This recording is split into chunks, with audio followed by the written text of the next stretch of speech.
부동산법의 배문환입니다. 자, 이제 주택법의 문제를 한번 풀어보는 시간을 갖도록 하겠습니다. 우리 앞에 제가 예전에 올린 파일 중에서 건축법 문제를 풀어보셨고, 또 주택법의 문제를 풀면서 우리 공인부에서 발간한 예상문제집 문제를 풀면서 핵심 내용들이 뭔지를 쟁점들을 잘 정리해 보시기 바랍니다.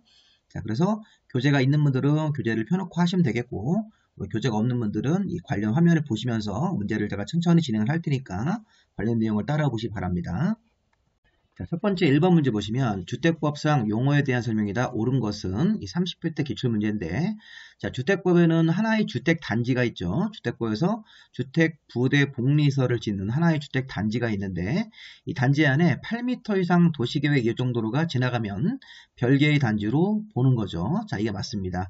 자, 폭이 20m 이상 일반도로, 폭이 8m 이상 도시계획 예정도로, 또 철도나 고속도로 같은 것들은 도로 폭에 관계없이 해당되는 도로가 통과하면 별개의 단지로 본다. 분리된 토지를 각각 별개의 단지로 보는 것 맞습니다. 1번이 정답으로 봐야 되겠네요. 자, 2번. 주택법에는 등기 하나로 되어 있는 단독주택이라는 용어가 있는데, 단독주택은 한 세대가 거주하는 단독, 다중, 다가구가 포함되어 있고 공가는 포함되어 있지 않죠. 그래서 2번 질문은 단독주택이라는 용어 안에는 다가구주택, 다중주택 이런 것들이 포함이 되어 있고 공가는 포함되어 있지 않으니까 이 다가구가 포함되어 있지 않다는 틀리는 것입니다. 3번. 자, 주택법상 공동주택에는 구분 등기가 되어 있는 공동주택에는 아파트 연립 다세대가 포함되고 기숙사는 포함되어 있지 않기 때문에 이 기숙사가 포함되면 틀립니다. 자, 4번. 주택법상 주택이라는 용어, 그러니까 주택법에서 30개 이상 주택을 지을 때는 이제 사업계획 승인을 받고 설계도 심사받아서 이제 공사에 들어가는 건데, 그렇게 사업계획 승인을 받는 주택이란 세대원이 장기간 독립적으로 주거 생활을 할 수 있는 구조의 건축물의 전부 일부 및 부속 토지까지 주택에 포함되는 거죠. 건축물의 전부 일부 및 부속 토지까지 주택으로 봐야 된다. 그래서 주택법상 주택에 부속 토지는 제외한다. 틀렸습니다. 자, 5번은 어린이 놀이터, 근린생활설, 유치원, 주민운동설은 주택단지 안에 있는 시설인데 입주민들이 이렇게 모여있는 곳이니까 이게 복리시설이고, 지역 난방 공급설은 이걸 중에 건축 설비 개념이기 때문에 얘네들은 부대시설이 되는 거죠. 그리고 이제 부대시설 같은 걸 보시면 이 5번 지문은 틀린 이유가 이 앞에 있는 어린이 놀이터, 근린생활설, 유치원, 주민운동은 복리시설이고, 지역 난방 같은 것들은 이거는 부대시설이니까 이 전체가 다 부대시설이 될 수가 없습니다. 여기 부대시설은 도로죠. 도로, 주택단지 안에 도로, 주차장, 그 다음에 관리사무소 이런 것들하고 건축 설비를 포함한 각종 지역 난방, 가스 같은 것들은 다 이게 부대시설로 봐야 됩니다. 그래서 우리가 부대시설, 요 앞에 있는 거는 복리시설, 부대시설 그러면 주차장, 관리사무소, 주택단지 안의 도로, 지역 난방, 공급설 같은 건축 설비 등이 부대시설입니다. 자, 1번 문제 같은 경우는 우리가 답을 우리가 1번으로 봐야 되겠죠? 1번 정답이 되겠습니다. 다음 2번 문제. 자, 주택법에 규정된 주택에 대한 설명이다. 옳은 것은 여기 또 나왔죠. 주택이란 세대 구성원이 장기적으로 독립된 주거 생활할 수 있는 구조의 전부, 건물의 전부 일부를 말하며 부속 토지는 포함되지 아니한다거나 부속 토지까지 포함이 되는 개념으로 봐야 되겠습니다. 자, 두 번째, 주택법상 공동주택은 아파트 연립 다세대 기숙사로 되어 있는데 기숙사는 빠져야 되겠죠. 기숙사 같은 것들은 빠진다. 이렇게 보시면 되겠습니다. 자, 세 번째, 자, 연립주택이나 다세주택도 국민주택 정의에 포함될 수 있습니다. 자, 우리 국민주택이 뭡니까? 국민주택은 기본적으로 세대 전용 면적, 한 세대 전용 면적이 85제곱미터 이하면서 국민주택 규모이면서 국가나 지자체나 토지공사나 지방공사가 건설한 것도 있고 하나가 더 있죠. 자, 여기서 해설을 약간 보시면요. 자, 국민주택이란 1호 1세대당 85제곱미터 이하면서 자, 1번이나 2번 중에 하나만 걸리면 국민주택이다. 그러니까 국민주택은 연립으로 져라 아파트로 지란 말은 없습니다. 조건이 국가나 지자체, 토지주택공사나 지방공사 같은 공공주체가 지으면서 85 이하짜리들, 국가나 지방자치단체의 재정, 주택도시기금이라는 공적기금을 가지고 지원받아서 자, 85제곱미터 이하로 건설하면 국민주택이 되는 거죠. 자, 1번 국민주택, 2번 국민주택 정의 안에 자, 우리 연립주택이나 다세주택은 제외한다는 말이 없습니다. 그러니까 우리가 아파트든 연립이든 다세대든 아니면 단독주택이든 국민주택이 될 수 있는 것입니다. 주택의 종류는 구분하지 않고 다른 조건으로 국민주택 두 가지를 정의하고 있습니다. 그래서 우리 국가나 지자체나 토지공사나 지방공사가 지으면서 85 이하짜리 국가나 지방자치단체의 재정 주택도시기금이라는 공적기금을 지원받아서 1호당 1세대당 85제곱미터 이하로 지으면 국민주택이 되는 겁니다. 자, 국민주택은 두 종류가 있어요. 자, 그다음에 네 번째. 자, 간선시설이란 도로, 상하수도, 전기. 자, 공부하실 때 이 세 개를 먼저 이렇게 묶습니다. 도로, 상하수도, 전기를. 그다음에 뒤에 거 세 개. 가스, 통신, 지역, 난방. 이렇게 세 개씩 묶어서 요것들이 주택단지 안에 반드시 필요한 기간시설입니다.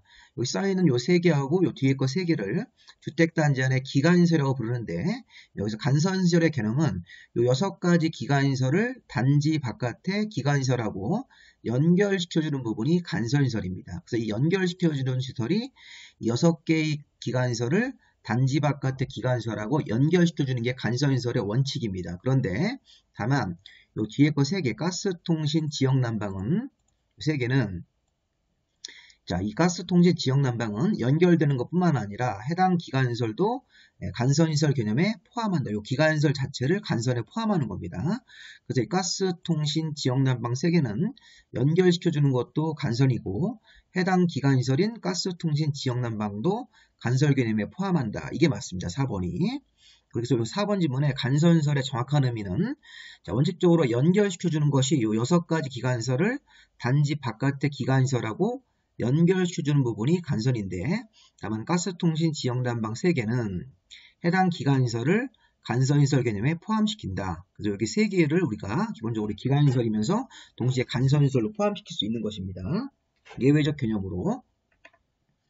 자, 그다음 5번. 세대 구분형 공동주택은 아파트 큰 평수 아파트를 내부를 경계벽으로 막아서 구분 생활할 수 있고 또 구분 소유권을 주면 안 되는 거죠. 그래서 이게 이제 세대 구분형 공동주택이 큰 평수 아파트를 벽을 막아서 그 별도로 월세 같은 걸 줄 수 있게 공간을 나눠 쓸 수 있는 그런 공동주택인데 이게 구분 생활할 수 있게 벽을 막을 수 있지만 구분 소유권은 따로 주면 안 되겠죠. 구분 소유권이 있으면 또 별도로 이렇게 그걸 잘라서 매매할 수 있으니까 구분 소유권은 안 되는 형태로 이 세대 구분형 공동주택을 줘야 되고 추가적으로 이 대통령령으로 정하는 건설 기준이 따로 있습니다. 이 대통령령으로 정하는 기준은 세대별로 욕실, 부엌, 현관이 있어야 된다. 그리고 이 세대 간의 경계벽을 경량구조 경계벽으로 해야 되겠죠. 건설 기준에서. 보시면 연결문을 달거나 경량구조 경계벽. 세대별로 욕실, 부엌, 현관, 그래서 주인 쪽 세대하고 월세 쪽 나가는 세대하고 욕실, 부엌, 현관이 각각 설치가 되어 있어야 됩니다. 자, 경계벽은 경량구조 경계벽이고 또 전체 세대의 세대 구분형 공동주택이 3분의 1 이내고 또 전체 그 주거 전용면적의 합계로도 전체 전용면적 합계 세대 구분형 공동주택의 전용면적의 합계가 3분의 1 이내로 줘야 되는 것이죠. 여기 건설 기준 같은 것도 나중에 한번 찾아보세요. 이거 같은 거는 세부적인 건설 기준이 4가지가 더 있습니다. 이렇게 보시면 대통령령으로 정하는 건설 기준 세대 구분형으로 공동주택을 지을 때 기본적으로 세대별로 욕실, 부엌, 현관이 있어야 된다. 두 번째, 경량구조 경계벽을 만들어야 된다. 전체 세대에 비해서 세대 구분형이 3분의 1 이내로 줘야 된다. 전체 주거 전용면적이 합계로 비교했을 때도 세대 구분형 전용면적 합계가 3분의 1 이내를 맞춰야 된다. 자, 일단 2번 정답 같은 경우는 당연히 우리가 보시면 4번을 정답으로 봐야 되겠죠. 1번은 부속토지 포함해야 되고 2번에서 기숙사 빼야 되고 연립이나 다세대도 국민주택 조건이 맞으면 될 수 있는 것입니다. 자, 세대 구분형 공동주택은 구분 생활할 수 있어야 되지만 구분 소유권이 있으면 안 된다. 그리고 추가적인 건설 기준에 맞아야 됩니다. 자, 2번 같은 경우 정답 4번으로 보시면 되겠죠. 자, 우리 3번 문제, 도시형 생활주택에 관한 문제입니다. 도시형 생활주택은 종류가 3종류가 있죠. 단지형 연립, 단지형 다세대, 소형주택이 있습니다. 자, 도시형 생활주택은 한 번에 지을 때 300세대 미만으로 줘야 되고 한 세대당 국민주택 규모인 85제곱미터 이하, 전용면적으로 85제곱미터 이하로 줘야 되는 것이죠. 자, 도시형 생활주택은 소형주택이라는 게 있는데 소형주택은 주택으로 쓰는 층수가 5개 층 이상이면 아파트가 될 수도 있습니다. 자, 단지형 연립이나 단지형 다세대까지는 일반 연립에서 1개 층을 더 줘가지고 5개 층까지만 짓는 건데 이 소형주택 같은 경우로 지을 때도 우리가 이제 이 주택으로 쓰는 층이 5개 이상 나와서 뭐 6개, 7개 또는 10개 이렇게 주택으로 쓰는 층이 이렇게 10개나 뭐 경우에 따라서는 15개 이렇게 층 나오면서 이런 소형주택을 지으면 분류상 아파트로 분류할 수 있는 겁니다. 소형주택은 300세대 미만으로 지으면서 단정 연립이나 단정 다세대가 아니기 때문에 연립이나 다세대가 아닌 주택으로 쓰는 층을 5개 이상으로 지을 수도 있다는 것입니다. 자, 1번 맞고. 자, 도시형 생활주택은 300세대 미만이고, 그 다음에 국민주택 규모를 맞춰서 줘야 되는 거죠. 그 국민주택 규모면 단정 연립이나 단정 다세대나 소형주택이 85제곱미터 이내로 줘야 되는데, 다만 소형주택은 85제곱미터 이하에서 한 번 더 내려가가지고 60제곱미터 이하라는 제한이 한 번 더 들어갈 겁니다. 소형주택만 그러합니다. 그래서 300세대 미만 국민주택 규모로 줘야 되고 장소는 도시지역에서만 건설해야 된다. 맞습니다. 세 가지가 모두 맞아야 돼요. 자, 단지형 연립은 일반 연립주택 중에서 건축위원회 심의를 받아가지고 주택으로 쓰는 층수를 5개 층까지 올릴 수 있게 규제를 완화한 주택을 말하는 거죠. 자, 일반 연립주택은 한 동에서 주택으로 쓰는 면적의 합계가 660을 초과하면서 주택으로 쓰는 층이 4개 층 이하인데, 자, 이런 일반 연립주택에서 조건이 맞으면 단지형 연립으로 이렇게 변화할 수 있는데, 주택법에 따라서 주택법에서 단지형 연립으로 지으면 사이즈는 변동이 없고 주택으로 쓰는 층수가 5개 층까지 올라갈 수 있다. 건축위원회 심의를 받아서. 그래서 이렇게 단지형 연립으로 지으면 660을 초과하면서 건축위원회 심의를 받아가지고 주택으로 쓰는 층수를 5개 층까지 할 수 있다. 맞습니다. 자, 소형주택은 아까 60제곱미터 이하로 짓되 30제곱미터 미만으로 짓는 경우고 30제곱미터 이상으로 분류할 수 있습니다. 30제곱미터 이상이면 침실을 3개 이내까지로 구성할 수 있는 거죠. 그래서 보시면 침실을 3개 이내까지로 구성이 가능하기 때문에 3번 질문도 맞을 수 있습니다. 그래서 이 소형주택은 60제곱미터 이하로 짓되 이 30제곱미터 미만이면 자, 욕실과 부엌 같은 것들을 하면서 욕실과 보일러실을 제외하고 하나의 공간으로 구성을 해야 되는 것이죠. 자, 우리가 소형주택을 지을 때는 한 세대 규모가 60제곱미터 이하를 맞추되, 자, 이게 세대별로 욕실과 부엌이 있어야 되고, 또 이 주거 전용 면적이 30제곱미터 미만일 때는 욕실과 보일러실을 제외하고 하나의 공간, 30제곱미터 이상일 때는 침실을 3개 이내까지 구성한다. 이런 조항들이 있으니까 이거 맞는 질문으로 봐야 되고, 자, 하나의 건축물에는 도시형 생활주택과 그 밖의 주택을 함께 건축할 수 없습니다. 자, 한 건물에 이렇게 12층짜리 건물 져가지고 절반은 도시형, 나머지 절반은 일반 아파트 같은 건 못 짓습니다. 자, 물론 예외가 있어요. 다만 그리고 단지형 연립과 소형주택을 같이 이렇게 혼합해서 짓는 것도 안 됩니다. 자, 요거 안 되는 조항인데, 우리 보면 단지형 연립과 단정 다세대하고 소형주택을 한 건물에서 혼합해서 짓는 것도 불가합니다. 그래서 원칙적으로 위에 있는 지문과 밑에 있는 지문이 둘 다 할 수 없는 금지사항입니다. 근데 앞에 있는 요 지문은 예외가 있어요. 하나의 건축물 안에 도시형 생활주택과 그 밖에 일반 아파트 같은 거를 일반 주택은 혼합해서 지을 수 없는데 예외가 있습니다. 근데 밑에 있는 조항은 예외가 없어요. 단지형 연립과 소형주택은 한 건물 안에서 함께 건축할 수가 없는 것입니다. 자, 일단 5번을 틀린 거로 봐야 되겠죠?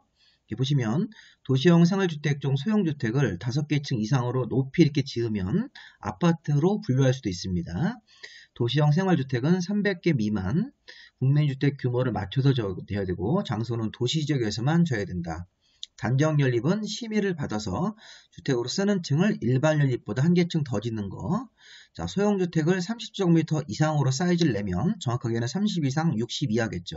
그럼 침실을 3개 이내까지 구성을 한다라는 조항도 있고, 그 다음에 이 금지, 도시형 생활주택과 그 밖의 일반 주택을 한 건물 안에서 함께 지을 수 없습니다. 혼합해서.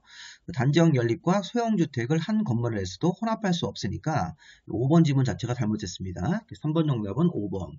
자, 우리 4번 문제. 이 소형주택에 대해서 따로 앞에 설명을 드렸는데 별도로 한 문제가 나왔네요. 자, 소형주택에 대한 설명이라 틀린 것은 도시형 중에서 이 소형주택은 자, 세대별로 욕실, 부엌이 각각 있어야 된다. 그렇죠? 자, 30제곱미터 미만으로 사이즈를 내면 이게 소형주택이 60제곱미터 이하로 짓되 한 세대별 주거 전용 면적이 60제곱미터 이하인데 이걸 30제곱미터 미만으로 설계하면 각 방마다 자, 욕실, 부엌을 제외하고 하나의 공간으로 구성을 해야 된다. 자, 이거 틀렸죠? 욕실과 보일러실을 제외하고 하나의 공간으로 구성을 해야 되는 것입니다. 욕실과 보일러실. 이게 작년도 시험 문제입니다. 자, 30제곱미터 미만으로 사이즈를 내면 욕실과 보일러실을 제외하고 거기는 문으로 차단하고 나머지 공간은 다 하나의 공간으로 구성을 해야 되고, 이게 이제 30제곱미터 이상으로 구성을 하면 그때는 침실을 3개 이내까지 구성이 가능하다. 뭐 이렇게 해석하면 되겠습니다. 자, 그 다음에 이제 소형주택은 한 세대별 전용면적 60제곱미터 이하로 해야 되고, 국민주택 규모 중에서 이 사이즈를 맞춰야 됩니다. 지하층에다 설치하면 안 되는 겁니다. 그리고 이 소형주택은 공동건축 금지의 예외가 인정될 수 있습니다. 자, 아까 제가 도시형 생활주택, 외의주택하고 일반주택하고 도시형 생활주택은 한 건물 안에 함께 지으면 안 되는데, 다만 여기가 준주거지역이나 상업지역 같은 땅에서는 도시형 중에서 소형주택을 선택해서 12층 중에 한 반 정도 올리고 나머지 반 정도는 도시형 생활주택 외에 일반주택을 함께 건축할 수 있습니다. 요거 예외입니다. 자, 준주거지역이나 상업지역에서는 도시형 중에 소형주택을 선택해서 그거로 짓고 나머지는 도시형 생활주택 외의주택으로 건설도 가능합니다. 자, 하나가 더 있죠, 예외가. 하나 더 있는 예외는 뭡니까? 자, 이거는 땅의 이름은 상관없이, 자, 소형주택을 쭉 올리고 그 밖의 주택을 85제곱미터 초과하게 하나만 짓는 건 되는 거죠. 건물주가 살기 위해서. 여기 5번과 유사한 게 하나 더 있습니다. 뭐가 있냐면 토지에서 12층짜리 우리 건물을 줘가지고 1층부터 11층까지는 소형주택으로 쭉 구성을 하고 12층을 이 건물주가 살기 위해서 85제곱미터 초과하게 한 세대로 만들어서 하나만 건축하는 거는 가능하다. 그거는 도시형 생활주택과 그 밖의 주택을 혼합할 수 있다. 왜냐면 한 세대만 짓는 것이니까. 그것도 한번 추가적으로 좀 알아두실 필요가 있겠습니다. 자, 4번은 정답이 소형주택에 대한 특징으로 여기 3번에 문제가 있죠. 30 미만이면 욕실과 보일러실을 제외하고 나머지 공간 하나의 공간으로 구성을 해야 된다. 그렇게 해야 되겠죠. 자, 4번 정답은 2번. 자, 5번. 주택법상 용어 설명이다. 옳은 것은 국민주택 규모란 1호 1세대당 85제곱미터 이하가 원칙이죠. 네, 다만 이 해설을 보시면 원래 1호랑 단독주택은 호, 공동주택은 세대로 이렇게 단위를 산정하는데, 자, 호당 세대당 85제곱미터 이하다. 다만 수도권 을 제외한 지역이고 수도권 외의 지역이고 도시지역이 아닌 읍면적으로 가면 국내주택 규모가 100제곱미터 이하로 바뀐다. 전용 100제곱미터 이하로 바뀌는 지역도 있습니다. 수도권을 제외한 지역으로 도시지역이 아닌 읍면으로 가면 국민주택 규모가 100제곱미터 이하로 바뀌는 경우도 있습니다. 85제곱미터 이하에서. 자, 2번. 민영주택은 국민주택을 제외한 주택이죠. 국민주택이 두 종류가 있었고 그거 제외하면 나머지가 다 민영이 되는 겁니다. 자, 1번, 2번 다 맞다고 봐야 되겠죠. 국민주택에 대한 원칙적인 사이즈. 1번 틀렸죠. 85제곱미터 이하니까. 자, 2번이 맞겠네요. 민영주택이란 국민주택을 제외한 것이다. 자, 3번. 5층짜리 건물인데 1층 전부가 피로티 주차장으로 쓰고 있으면 이건 아파트가 될 수가 없죠. 아파트는 주택으로 쓰는 층이 5개 이상 나와야 되는데 1층 자체가 주차장이고 전부가 5층밖에 안 되기 때문에 나머지 층이 4개밖에 안 나오니까 이건 아파트가 될 수가 없습니다. 자, 사업주체란 등록사업자가 있고 비등록사업자가 있으니까 이 국가나 지자체, 토지주택공사나 지방공사는 공공사업주체로 사업주체의 일부지 사업주체 전체를 말하는 게 아닙니다. 그 사업주체는 등록사업자하고 비등록사업자가 있는데 이 비등록사업자가 이렇게 공공주체가 있고 공익법인이 있고 지역이나 직장이나 리모델링 같은 주택조합이 있고 또 근로자를 고용하는 고용자, 이 고용자가 사용자란 말을 해석하시면 되겠습니다.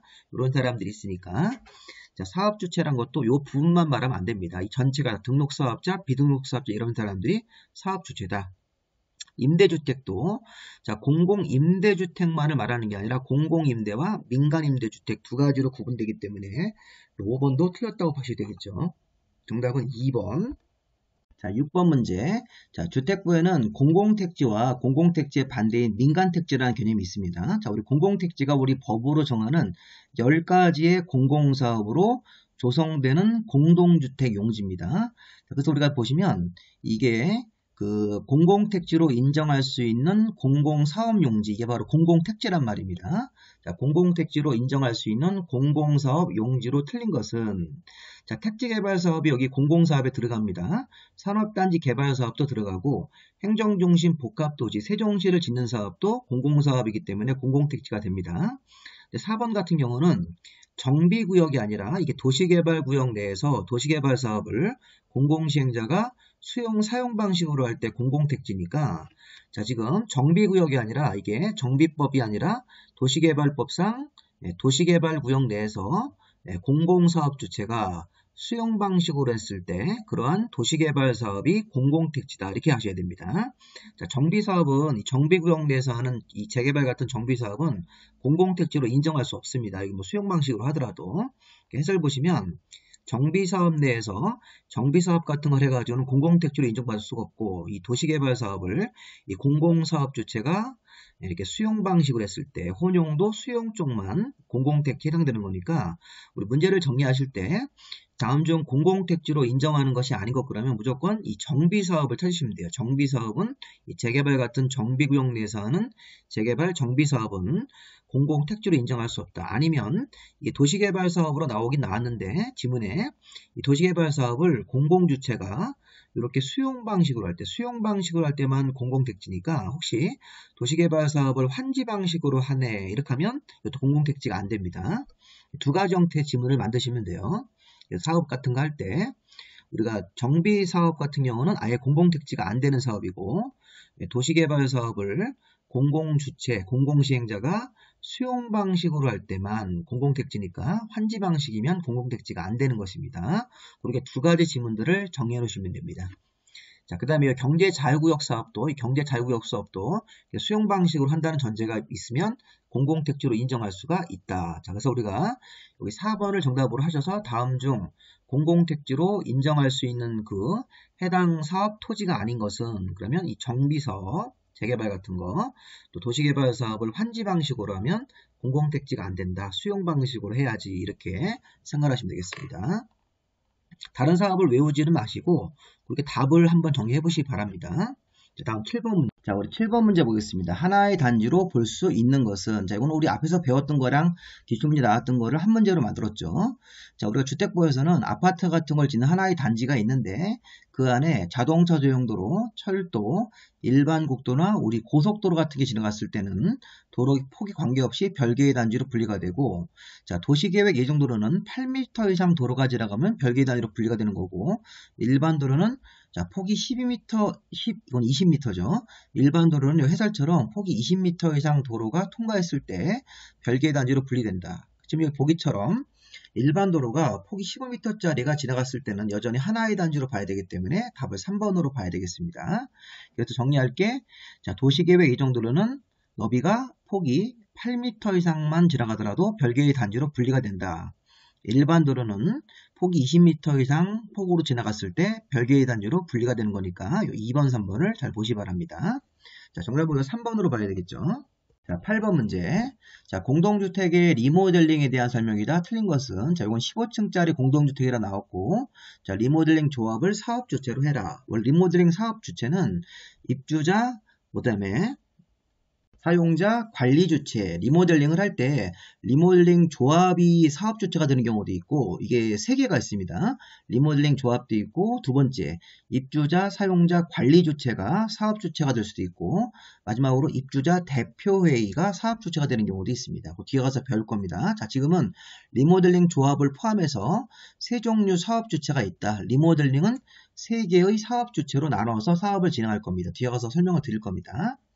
자, 어쨌든 15층짜리고 일단은 사업 주체 중에서 리모델링 조합이 사업을 한다. 자, 보시면 주택법에 따라서 공동주택 소유자 등이 이 조합 만들어서 리모델링 사업을 하려면 자, 리모델링 조합 설립 인가를 받고 리모델링 허가를 신청해야 된다. 맞습니다. 자, 리모델링 절차가 리모델링 조합을 설립 인가를 받아서 설립하고 여기 공동주택 소유자가 리모델링 조합을 설립을 하고 인가받아서 등기는 안 합니다. 자, 리모델링 허가라는 설계도 심사를 신청해서 이 허가 떨어지면 리모델링 공사를 착공신고하고 착수하는 겁니다. 다만 리모델링을 하면서 30세대 이상 세대수가 증가되면 이게 사업계획 승인 대상으로 바뀝니다. 사업계획 승인을 받고 리모델링 공사를 해야 됩니다. 자, 맞죠? 자, 리모델링 1번 지문은 리모델링 조합을 만들어서 할 때는 설립인가를 먼저 받고 리모델링 허가나 리모델링 사업계획 승인이라는 심사를 받아서 리모델링 공사로 들어가야 된다는 뜻입니다. 순서. 자, 리모델링은 증축되는 게 없을 때, 증가되는 게 없으면 대선, 증축되는 게 있으면 증축 두 가지 형태로 구분할 수 있죠. 특히 증축은 15년이 지나야지 할 수 있는 거죠. 3번하고 4번이 3번은 세대 면적 증가형 30% 이내, 4번은 세대 수 증가형으로 15% 이내. 요거 무조건 암기하셔야 돼요. 리모델링을 증축형으로 할 때 사용검사일부터 15년은 일단은 경과돼야 된다. 최소 가로 안에 15년 이상 20년 미만으로 조례가 기간 정한이 있을 때는 그 기간으로 하고 뭐 기간이 따로 없다면 최소 15년은 경과돼야 된다. 증축을 하기 위해서. 그리고 리모델링을 할 때 증축할 때 선택하는 겁니다. 자, 이 500세대가 있는데 한 세대 면적이 전용으로 100제곱미터입니다. 그럼 그 100제곱미터라는 그 사이즈를 넓힐 때 500세대는 그대로 두고 각 세대 면적 100제곱미터를 넓히면서 리모델링을 할 때는 여기 30% 이내이기 때문에 100에서 130까지 이렇게 이내까지 증축을 할 수 있죠.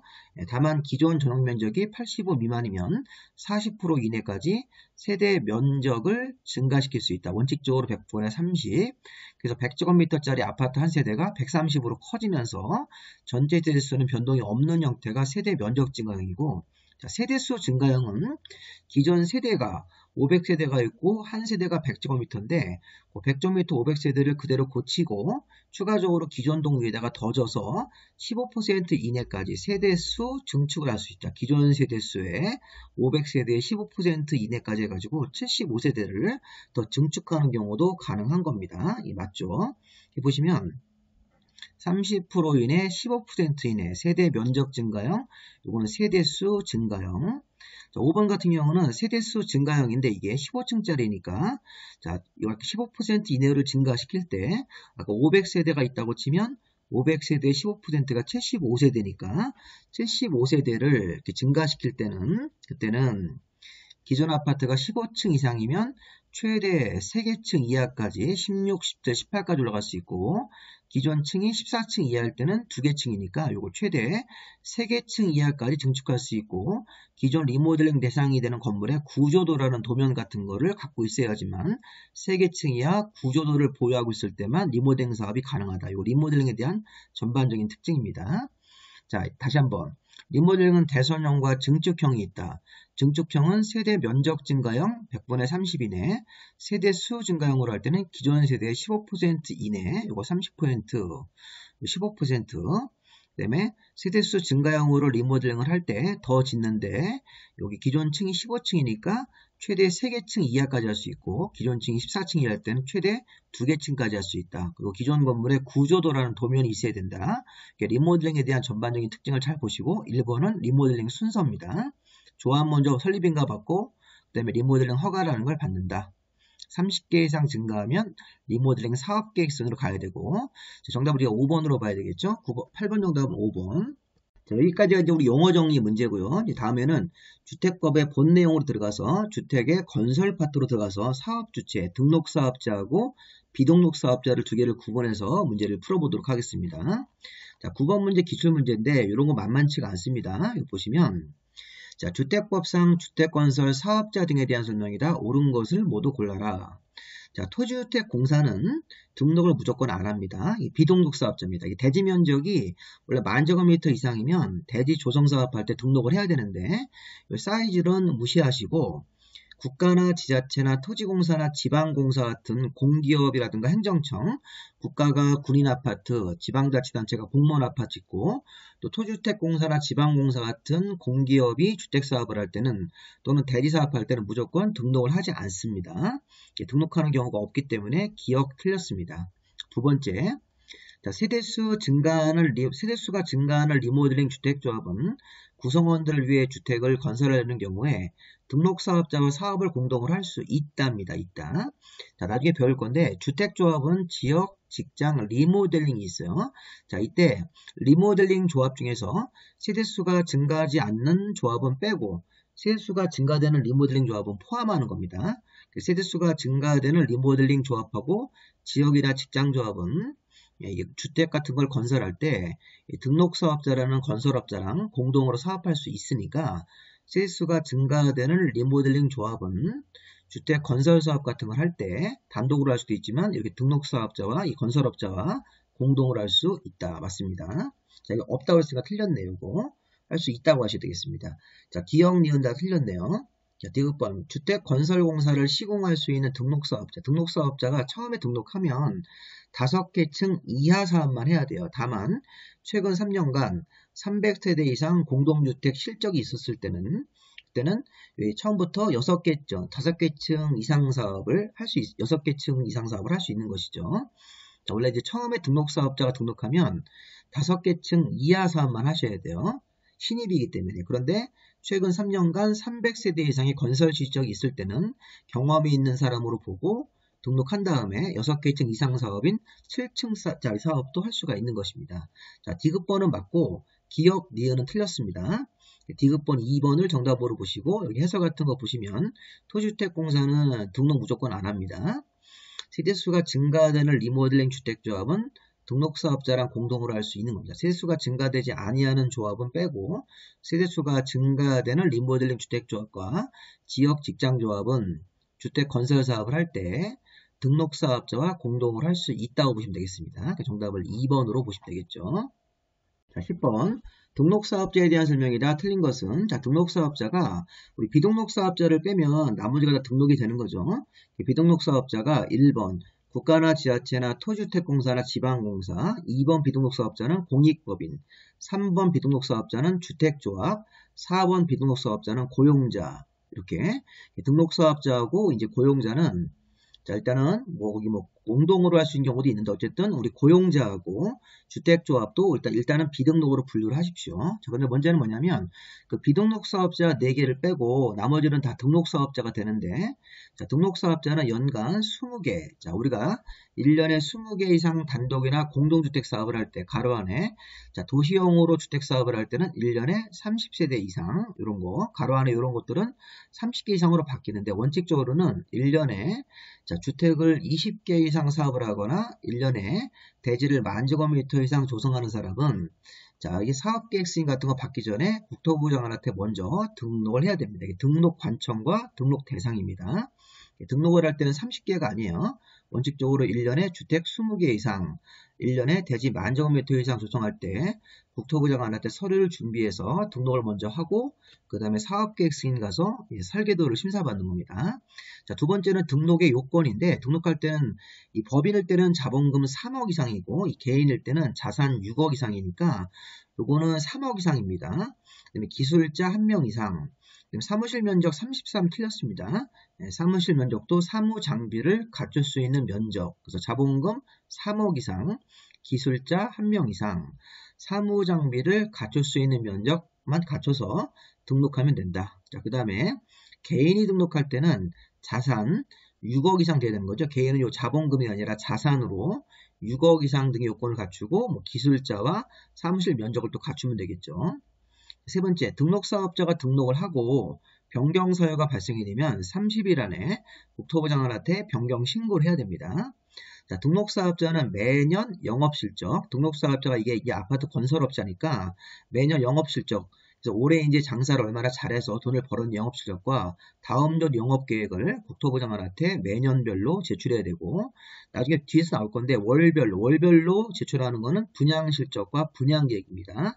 아파트 분양실적과 이번 달에 분양계획은 월별로 제출하고 영업실적과 영업계획은 매년 제출하게 돼 있다. 자, 등록사업자에 대한 쭉 내용인데 정답은 지금 여기 2번 틀렸죠. 법인일 때는 자본금 3억 이상이고 사무실 면적도 33으로 정해져 있지 않고 사무장비를 갖출 수 있는 면적이면 되는 것입니다. 자, 두 부분이 틀렸으니까 정답을 2번으로 봐야 되겠죠. 2번. 자, 다음 문제. 자, 주택법상 등록사업자에 대한 설명이다. 틀린 것은 자, 이거 앞에서 방금 나왔던 거죠. 등록사업자가 처음에 주택을 건설할 수 있는 규모는 자, 5층 이하로 하되 6층 이상 건설 실적이 있거나 최근 3년간 300세대 이상의 공동주택 건설 실적이 있는 게 확인되면 그때는 6층 이상 사업을 바로 할 수 있기 때문에 아까 7층 사업도 가능한 거죠. 아까 우리 앞에 기출문제에서 최근 3년간 300세대 이상 공동주택의 실적이 있는 게 확인되면 그때는 6개 층 이상 사업을 바로 할 수도 있다는 것입니다. 이렇게 등록사업자가 이런 요건을 갖췄다면 6개 층 사업을 할 수 있다. 자, 우리 등록이 말소되는 게 등록사업자가 어떤 잘못을 해서 등록을 취소하는 겁니다. 자, 등록이 한번 말소되면 2년간은 다시 등록할 수 없는 이런 결격사유자가 됩니다. 2년 지난 다음에 다시 등록해야 되는 거죠.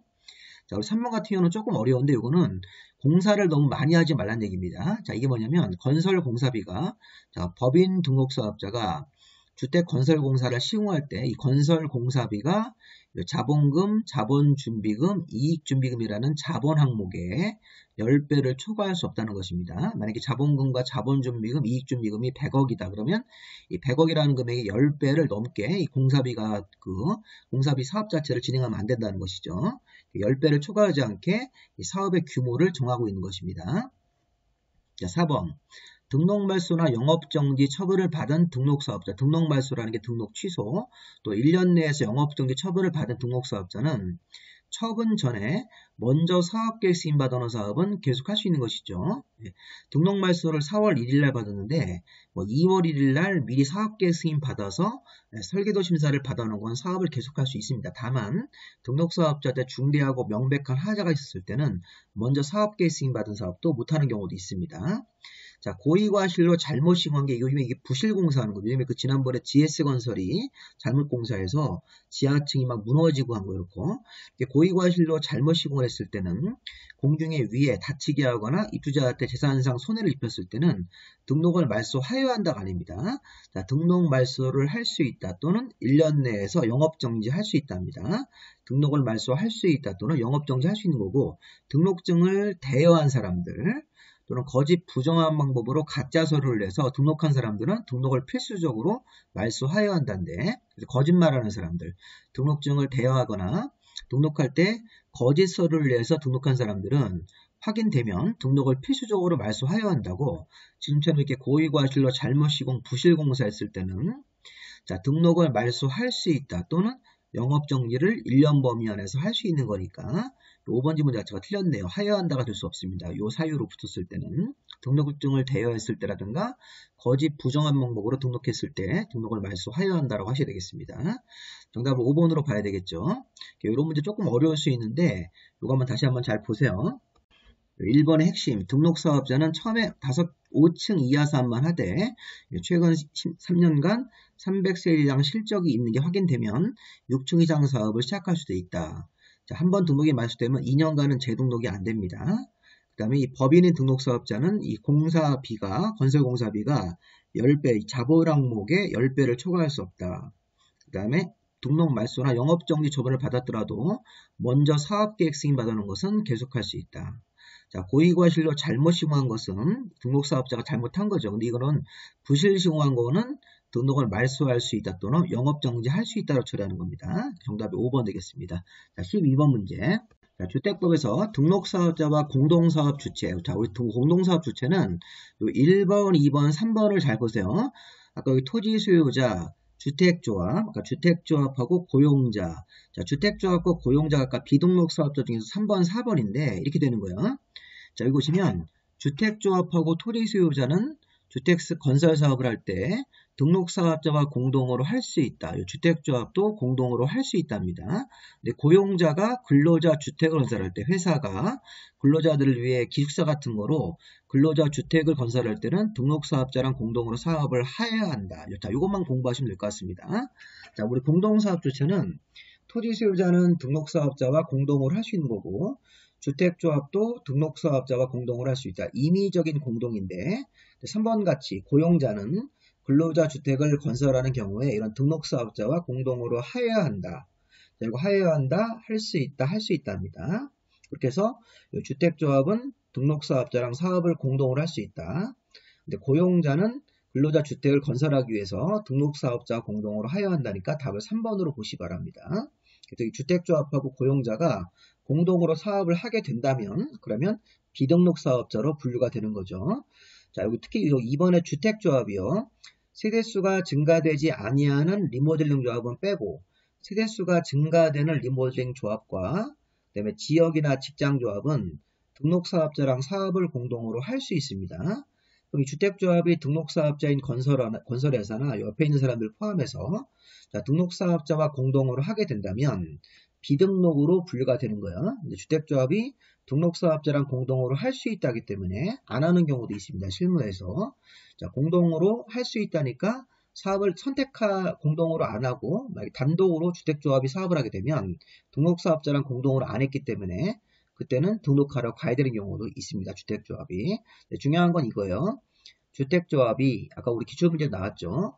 세대수가 증가되지 않는 리모델링 조합은 빼고 세대수가 증가되는 리모델링 조합을 포함해서 그 리모델링 조합과 지역과 직장조합은 등록사업자와 공동으로 사업을 할 수 있다. 고용자는 등록사업자랑 공동으로 사업을 하여야 한다. 이 두 가지만 좀 잘 보시면 되겠습니다. 할 수 있다, 하여야 한다. 이렇게.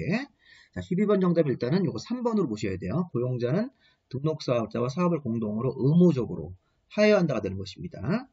자, 국가나 지자체나 토지주택공사나 지방공사는 별다른 조건 없이 항상 비등록이 되는 거예요.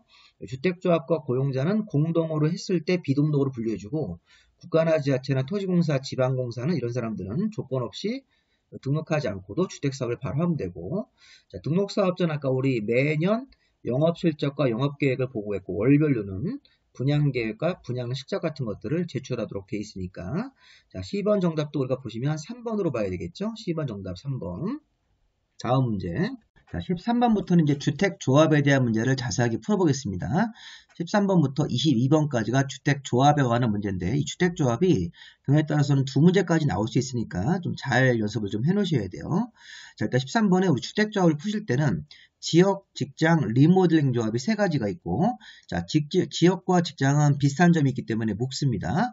리모델링 조합은 별도로 분리합니다. 그래서 문제를 풀 건데, 자, 이 문제는 이 증축형 리모델링을 하려고 리모델링 조합을 설립한다. 자, 이건 리모델링에 관한 문제죠. 자, 증축형으로 리모델링을 할 건데 리모델링 주택조합의 설립인가를 받으려면 어떤 서류를 제출해야 되는데 그 첨부 서류로 틀린 걸 찾습니다. 자, 여기서 창립총회 회의록, 그 다음에 리모델링 주택조합이든 지역이나 직장조합은 설립인가로 조합이 성립됩니다. 등기 안 하기 때문에 이 법인이 아니라서 정가를 만들지 않고 규약을 만드는 겁니다. 규약. 여기서 창립총회 회의록, 조합원 전원이 자필로 연명을 한 조합 규약, 조합원 명부 이런 것들은 지역, 직장, 리모델링 공통사유입니다. 공통되는 서류인데, 자, 3번, 4번 잘 보세요. 4번이 증축형으로 리모델링을 하려면 15년 이상이 지나야 되는 거죠. 이게 대선용 리모델링은 10년 지났다는 게 증명되는 서류. 사용검사 받고 해당 공동주택이 증축형 리모델링이니까 15년 이상 경과됐다는 서류가 들어가는 것도 맞습니다. 근데 3번 지문이 뭐냐면 주택건설 대지의 80% 이상 사용 권유는 지역 직장조합이 무주택자들이 모여서 또는 85제곱미터 이하를 한 채 가진 사람들이 모여서 지역이나 직장조합 만들 때는 주택을 지을 땅을 80% 이상 대지 사용 권원으로 이 대지 소유자한테 가서 원소유자한테 가서 승낙서를 받아야 됩니다. 자, 이거는 리모델링 주택조합이 아니라 지역 직장에 대한 설명이다. 지역 직장조합 설명을 리모델링 주택조합의 서류로 이렇게 혼동시킨 겁니다. 기준 이런 문제 또 나올 수 있으니까 정답은 3번으로 보시면 되겠습니다. 자, 뒤에 가서 또 부원 설명을 드릴 거니까 여기 지금 1번, 2번, 4번, 5번은 증축형 리모델링 조합 설립인가 받을 때는 소리가 맞습니다. 다만 3번 지문처럼 주택건설 대지, 주택을 지을 대지에 대지 소유자를 찾아서 80% 이상 사용 권원으로 승낙서를 받는 것은 지역이나 직장조합 설립인가 받을 때 필요한 서류다.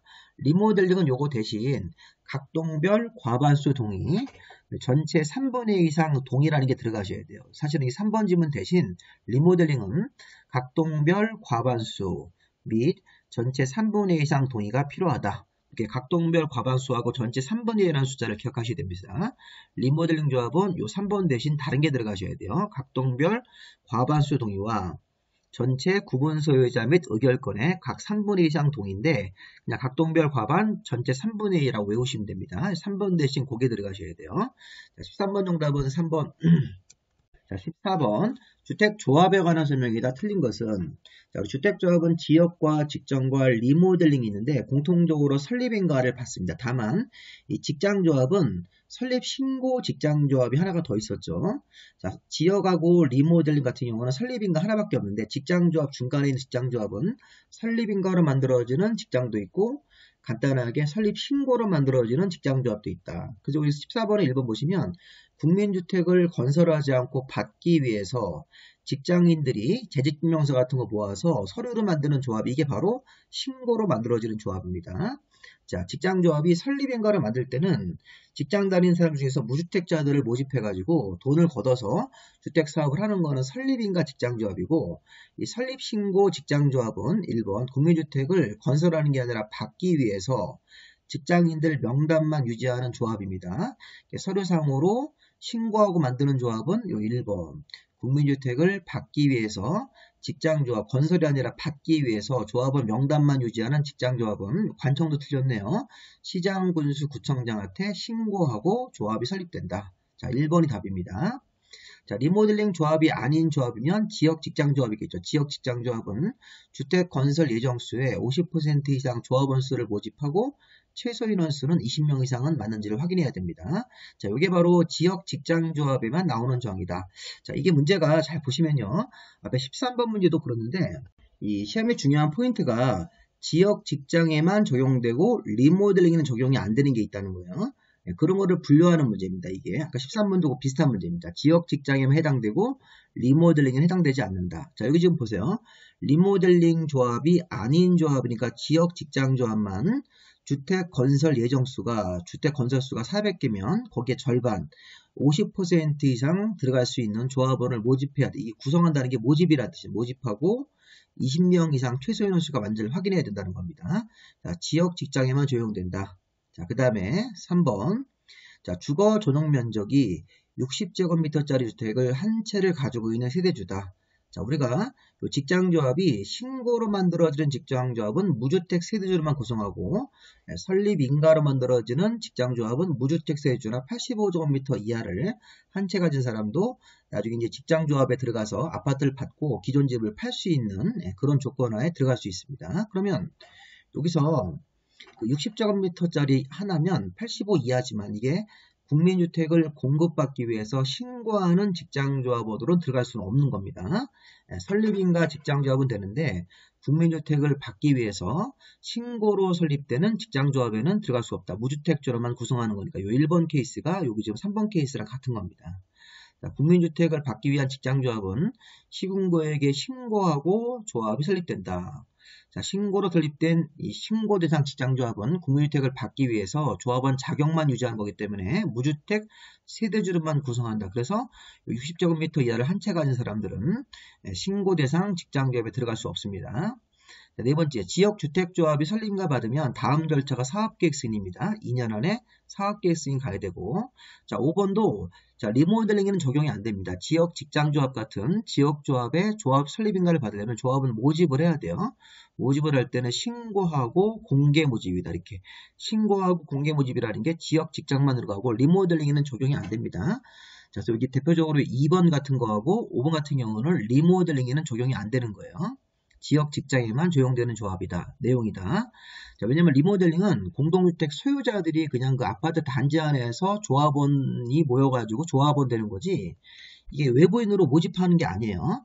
지역 직장조합은 무주택자 중에서 같은 지역에 사는 사람들로 모집을 해야 되는데 리모델링은 그 아파트 단지 안에 주택 소유자가 조합원 자격이 기본적으로 있는 거기 때문에 모집이라는 게 없습니다. 그래서 2번 같은 거하고 5번은 지역 직장에만 적용되는 조합이다. 내용이다. 자, 일단 답은 1번이 되겠죠. 14번 정답은 1번. 15번 문제 이거 잘 보셔야 됩니다. 자, 사업의 순서를 익히는 겁니다. 자, 우리가 지역이나 직장조합이 조합원들을 모집해서 조합 설립인가 받고 사업계획 승인까지 가는 거예요. 지금 보시면 지역 직장조합이 자 먼저 보세요. 지역이나 직장조합원의 모집을 먼저 해야 되죠. 아까 모집할 때는 주택 건설수가 400개면 거의 50%인 200명 정도는 모집을 해야 됩니다. 모집이라는 걸 리모델링에는 적용이 안 되고 지역과 직장조합 조합원의 모집이 있을 때면 주택 건설 대지의 50% 이상의 사용 권원, 자 일단 50%의 주택 소유자의 승낙서를 받고 자 지역 직장 사업 같은 걸 하겠습니다. 승낙을 해주십시오. 나중에 땅값을 많이 이렇게 쳐서 사주겠다 이런 식의 약속을 하고 50% 이상 사용권을 먼저 확보하고 승낙을 받고 신구청장한테 신고하고 공개 모집이다. 공개 모집을 할 때는 50% 이상의 사용 권원, 조합원들이 모집이 됐어요. 주택 건설수의 50% 이상 모집이 되면 인원수가 차면 지역 직장조합의 서류 준비해서 설립인가를 받아야 됩니다. 근데 설립인가 받을 때는 뭐였습니까? 설립인가를 받으려면 주택건설대지의 80% 이상 사용 권원, 아까 모집을 할 때는 공개 모집으로 모집할 때는 50% 이상 사용 권원인데 설립인가를 직접 신청을 할 때는 80% 이상 사용 권원이고 그 다음에 잘 보세요. 3번에 설립인가를 받을 때 추가적으로 15% 이상의 소유권도 확보를 하셔야 돼요. 소유권 15%, 대지 사용권은 80%, 모집을 할 때는 50%, 그래서 50, 80, 15%인 요 정답이 4번 되는 겁니다. 자, 1번에 모집, 2번과 3번은 설립인가 신청, 그 다음에 뒤에 나올 게 이제 번호 하나 더 붙인다면 4번으로 사업계획 승인 신청이라는 게 있는 거예요. 자, 특히 지역이나 직장조합은 모집을 할 때는 50% 이상 사용 권한을 확보하고 신고하고 공개 모집으로 모집을 해서 인원수를 모은다. 이 지역 직장이 무주택자나 무주택 세대주나 85제곱미터 이하를 한 채 가진 세대주로 모집을 합니다. 모집이 되고 나면 인원수가 차면 지역 직장조합의 설립인가를 받으려면 대지 80% 이상 사용 권원으로 사용승낙서를 받고 그 다음에 동시에 설립인가 받을 때는 소유권도 15% 이상 확보해야 됩니다. 대지 사용권은 80%, 소유권 15%, 모집을 할 때는 50% 이상의 사용권원 이런 표현들을 정답은 4번에서 확인하시면 되겠습니다. 이거 4번이 되겠죠. 자, 이렇게 해서 16번 문제 넘어가 보겠습니다. 16번 문제. 자, 이거 앞에서 배운 문제랑 거의 유사한 기출문제입니다. 자, 인가 대상으로 틀린 것. 자, 우리가 지역주택조합은 설립인가로 만들어지기 때문에 조합의 내용을 변경, 해산 같은 거 할 때도 인가입니다. 자, 리모델링 주택조합도 설립인가 받을 때 요 인가 맞는 거 맞죠? 자, 국민주택을 공급받기 위한 직장조합은, 국민주택을 받기 위한 직장조합은 무주택자들끼리 모여서 자, 설립신고로 조합을 만들기 때문에 해산도 신고입니다. 답이 3번이겠습니다. 3번 답이죠. 자, 승인받은 조합원 추가 모집 같은 걸 한다. 자, 우리 원래 지역 직장조합은 기본적으로 처음에 조합원을 모집한 다음에 교체나 신규 가입이 안 됩니다. 근데 이제 어떤 법적인 사유가 있으면 추가 모집이 되어서 변경 사유가 생겼을 때 이것도 변경 지역조합이니까 변경인가. 자, 지역이나 직장조합은 설립할 때 설립인가, 변경도 변경인가, 해산도 인가입니다. 국민주택을 받기 위한 직장조합은 신고로 설립됐기 때문에 해산도 신고가 되는 겁니다. 자, 이것도 지역조합의 설립이니까 인가, 변경인가, 이것도 설립인가, 해산인가이기 때문에 3번만 신고사항이죠. 16번 정답은 3번. 자, 17번 문제. 주택조합에 관한 설명이다. 가장 옳은 것은 지역주택조합은 설립인가를 받으면 5년 안에 사업계획 승인. 자, 요건 너무 5년이 길어요. 자, 사업계획 승인 받고 공사 착수하는 게 5년이고 사업계획 승인 받기 전에 주택조합이 설립인가 받았으면 2년 안에 사업계획 승인입니다. 2년 안에 사업계획 승인 틀렸고 두 번째, 지역이나 직장조합은 설립인가를 받고 자, 조합 구성원을 교체하거나 신규 가입할 수 없습니다. 무주택자들이 기본적으로 모여서 무주택 세대주나 85제곱미터 이하를 한 채 가진 사람들이 모여서 지역이나 직장조합을 만들고 조합원이 되면 그 조합원의 지위가 주택을 받을 수 있는 권리이기 때문에 이걸 함부로 다른 사람한테 교체해서 팔면 투기로 봅니다. 그리고 조합 설립이 되고 나면 신규 가입도 원칙적으로 금지입니다. 물론 이게 부득이한 사유가 있을 때는 충원, 교체해서 충원하거나 재모집 같은 것도 할 수 있습니다. 원칙적으로는 이렇게 할 수 없는 게 원칙이에요. 자, 이 규정도 지역이나 직장만 적용됩니다. 리모델링 조합은 적용하지 않고 지역이나 직장 조합원은 조합 설립인가를 받고 조합원의 권리를 다른 사람한테 팔아서 조합원 구성원을 교체하거나 신규로 조합원을 또 추가로 가입하게 할 수 없는 게 원칙입니다. 자, 세 번째, 국민주택을 공급받기 위해서 신고로 설립하는 지역주택조합은 무주택자로만 구성한다. 맞는 거죠. 무주택자로. 국민주택을 받기 위한 신고로 만들어지는, 틀렸네. 여기 보시면 지역이라고 써놨네요. 직장인데요. 저도 속았네요. 국민주택을 공급받기 위해서 신고로 설립하는 직장조합이 무주택자로만 구성하는 겁니다. 지역조합은 설립인가밖에 없습니다. 근데 직장이 설립신고도 있고 설립인가가 있으니까 이거 직장으로 바꿔야 되겠습니다. 정답은 2번으로 봐야 되겠네요. 자, 3번 틀렸고 4번 리모델링 주택조합에서 30세대 이상 세수가 증가된다. 리모델링 주택조합은 설립인가를 받고 2년 안에 리모델링 허가라는 설계도를 만들어서 허가를 신청하는 건데 30개 이상 증가되는 게 리모델링 사업에 포함되어 있을 때는 자, 리모델링 허가로 가지 않고 좀 더 까다로운 사업계획 승인을 신청하는 거죠. 자, 4번 질문 잘 보세요. 리모델링 주택조합은 설립인가를 받고 리모델링 허가를 2년 안에 신청하는 건데 그게 원칙인데 여기 가로 안에 30세대 이상 세대수가 증가되는 내용이 포함되어 있을 때는 30개 이상 증가되면 리모델링 허가보다 좀 더 까다로운 심사인 사업계획 승인을 신청해야 되는 것입니다. 자, 5번 지역주택조합의 창립총회를 개최할 때는 조합원의 100분의 20 이상이 출석해야 됩니다. 원래 우리 지역조합이 지역이나 직장조합이 이 창립총회 같은 걸 열 때는 100분의 20 이상 출석해야 된다. 원래 조합에는 총회를 열어서 여러 가지 의사결정을 할 때는 100분의 10 이상만 출석하면 돼요. 100분의 10 이상인데 이 창립총회 조합의 임원 같은 것들을 선임 해임하는 총회, 창립총회 임원의 선임 해임, 조합원들한테 추가 분담금을 부담시키는 것 또는 차입금 결정 총회 이렇게 차입금 조합원들한테 추가 분담금 내라는 거, 부담금 내라는 거, 그 다음 창립총회, 조합의 임원 관련 총회는 100분의 20 이상이 출석해야 됩니다.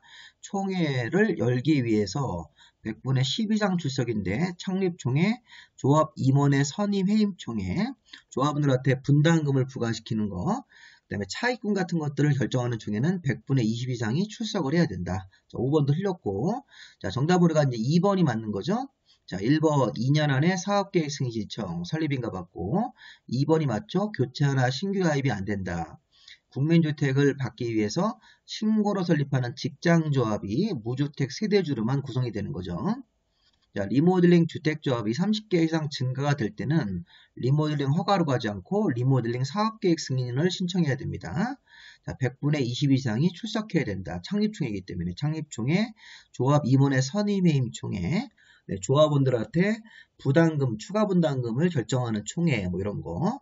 그리고 마지막으로 차입금 같은 것들을 결정하고 이런 내용을 결정할 때는 100분의 20 이상이 출석을 해야 됩니다. 자, 17번 문제 같은 건 좀 어렵죠. 정답 우리가 요거 2번으로 봐야 되겠습니다. 18번 문제. 자, 주택법상 리모델링 사업에 관한 설명이다. 옳은 것은 자, 기존 14층짜리 건물을 수직 증축형을 한다 그러면 최대 2개 층까지 15층 이상 건물일 때는 최대 3개 층까지니까 1번이 맞는 거네요. 이 기출문제 나왔던 질문입니다. 두 번째, 자, 리모델링 주택조합의 설립인가를 이거 앞에서 나왔던 또 문제가 또 나왔네요.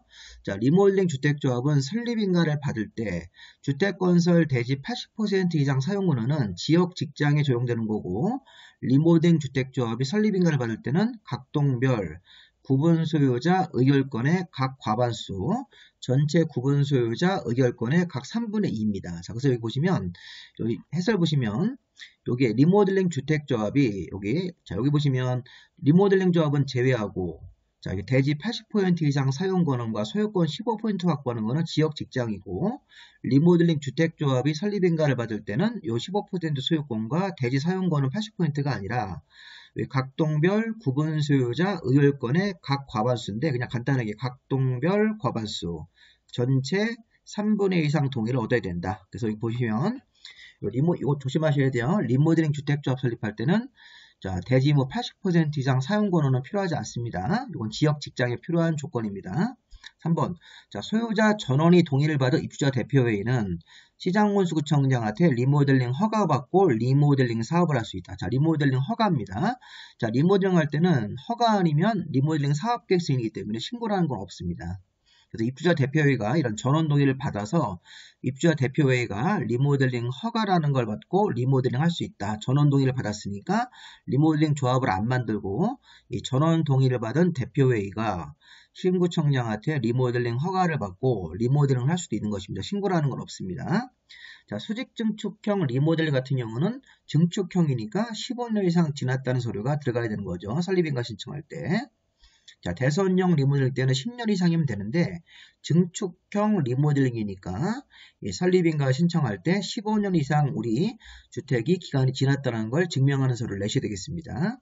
자, 리모델링 주택조합이 사업주체가 되어서 시공자를 정할 때는 경쟁입찰 방식으로 하되 다만 2회 이상 유찰이 됐을 때는 그때는 경쟁입찰 방식이 아닌 다른 방식으로 할 수 있으니까 이게 수의계약으로 한다는 건 말이 안 됩니다. 원칙조항이니까 경쟁입찰 방식으로 원칙적으로 시공자를 정하는 것입니다.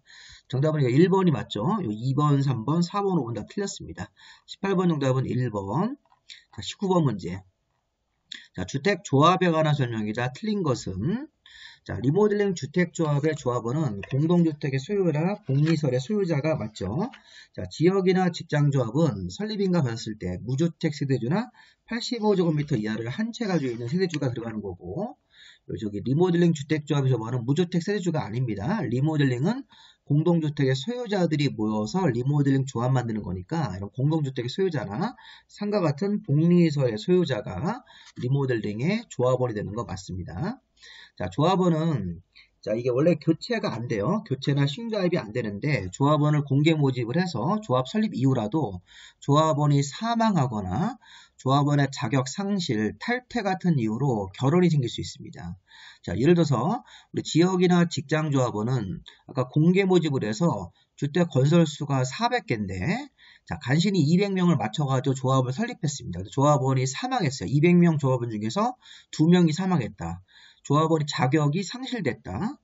탈퇴할 수 있습니다. 이렇게 해가지고 아까 저기 400개 아파트를 짓는데 200명으로 공개 모집을 했는데 그 중에서 만약 10명이 빠져나간다. 그래서 여기 사망 같은 이유로 자격상실, 탈퇴 같은 이유로 기존에 200명 중에서 10명이 이렇게 빠져나가게 되면 결혼을 충원해야 된다. 결혼을 충원하거나 재모집 같은 거 할 때는 자, 신고하지 않고 선착순으로 모집할 수 있는 것이죠. 원래는 처음에 조합원들을 모집할 때는 공개 모집을 해가지고 신고하고 공개 모집인데 이렇게 미달된 조합원을 재모집하거나 충원 같은 거 할 때는 신고하지 않고 선착순으로 모집할 수 있습니다. 자, 세 번째, 지역이나 직장조합. 요거는 이제 따로 지역 직장은 표시가 안 되어 있지만 지역 직장에 대한 얘기로 봐야 되겠죠. 뭐 신고하고 공개 모집이다. 재모집 같은 거 할 때는 신고 없이 선착순으로 모집할 수 있다. 부득이 한서가 나와가지고 재모집 같은 거 할 때는. 자, 3번, 지역이나 직장조합의 조합원은 자, 요거는 그냥 2번 지문은 지역 직장조합원이라고 해석하시면 되겠습니다. 자, 지역 직장조합 3번. 조합원은 조합 설립인가 신청한 날로부터 입주 가능한 날까지 무주택 세대주나 85제곱미터 이하 주택을 한 채 가지고 있는 이 소유한 이런 세대주, 이것도 세대주란 말이 붙어야 되겠죠. 자, 85제곱미터 이하를 한 채 가지고 있는 소유한 세대주, 이렇게 세대주란 말이 좀 붙어야 되겠네요. 자, 요거 수정을 좀 했습니다. 자, 지역이나 직장조합원은 설립인가 신청일로부터 입주 가능한 날까지 무주택 세대주나 85제곱미터 이하를 한 채 가지고 있는 세대주이어야 된다. 이렇게 해야지만 정확합니다. 자, 우리 교재 있으시면 고쳐주시고요. 자, 지금 읽다 보니까 여기 보시면 여기 뭐 1번, 2번도 요 지역 직장조합원으로 해석하시면 되겠고 지역이나 직장조합원은 이게 무주택 세대주나 85제곱미터 이하 한 채를 가지는 세대주가 조합원이 된다. 자, 4번. 지역이나 직장조합원은 조합원의 가입 알선, 또 뭐 토지 매입 같은 각종 업무를 이 공동소업 주체인 등록사업자한테 대행하게 할 수 없다가 아니라 대행하게 할 수 있답니다. 있다. 그래서 이런 지역이나 직장조합이 뭐 공동사업 주체로서 등록사업자를 선정해서 공동사업 주체가 되면 등록사업자나 또는 법정된 자한테 해당 주택조합의 업무를 대행하게 할 수 있습니다. 해설 보시면 이 조합원의 가입 알선이라든가 그 다음에 여기 보시면 가입알선 주택조합의 업무를 공동사업 주체인 등록사업자한테 대행하게 하거나 법정된 자, 우리 법정된 자가 우리 중개사법상 중개업자 또는 정비법상 전문관리업자 또 신탁업자 이런 사람들한테 대행하도록 해야 된다. 그런 사람들 외의자한테 대행시키면 안 되는 겁니다. 그래서 이게 주택조합의 여러 가지 업무들이 있죠.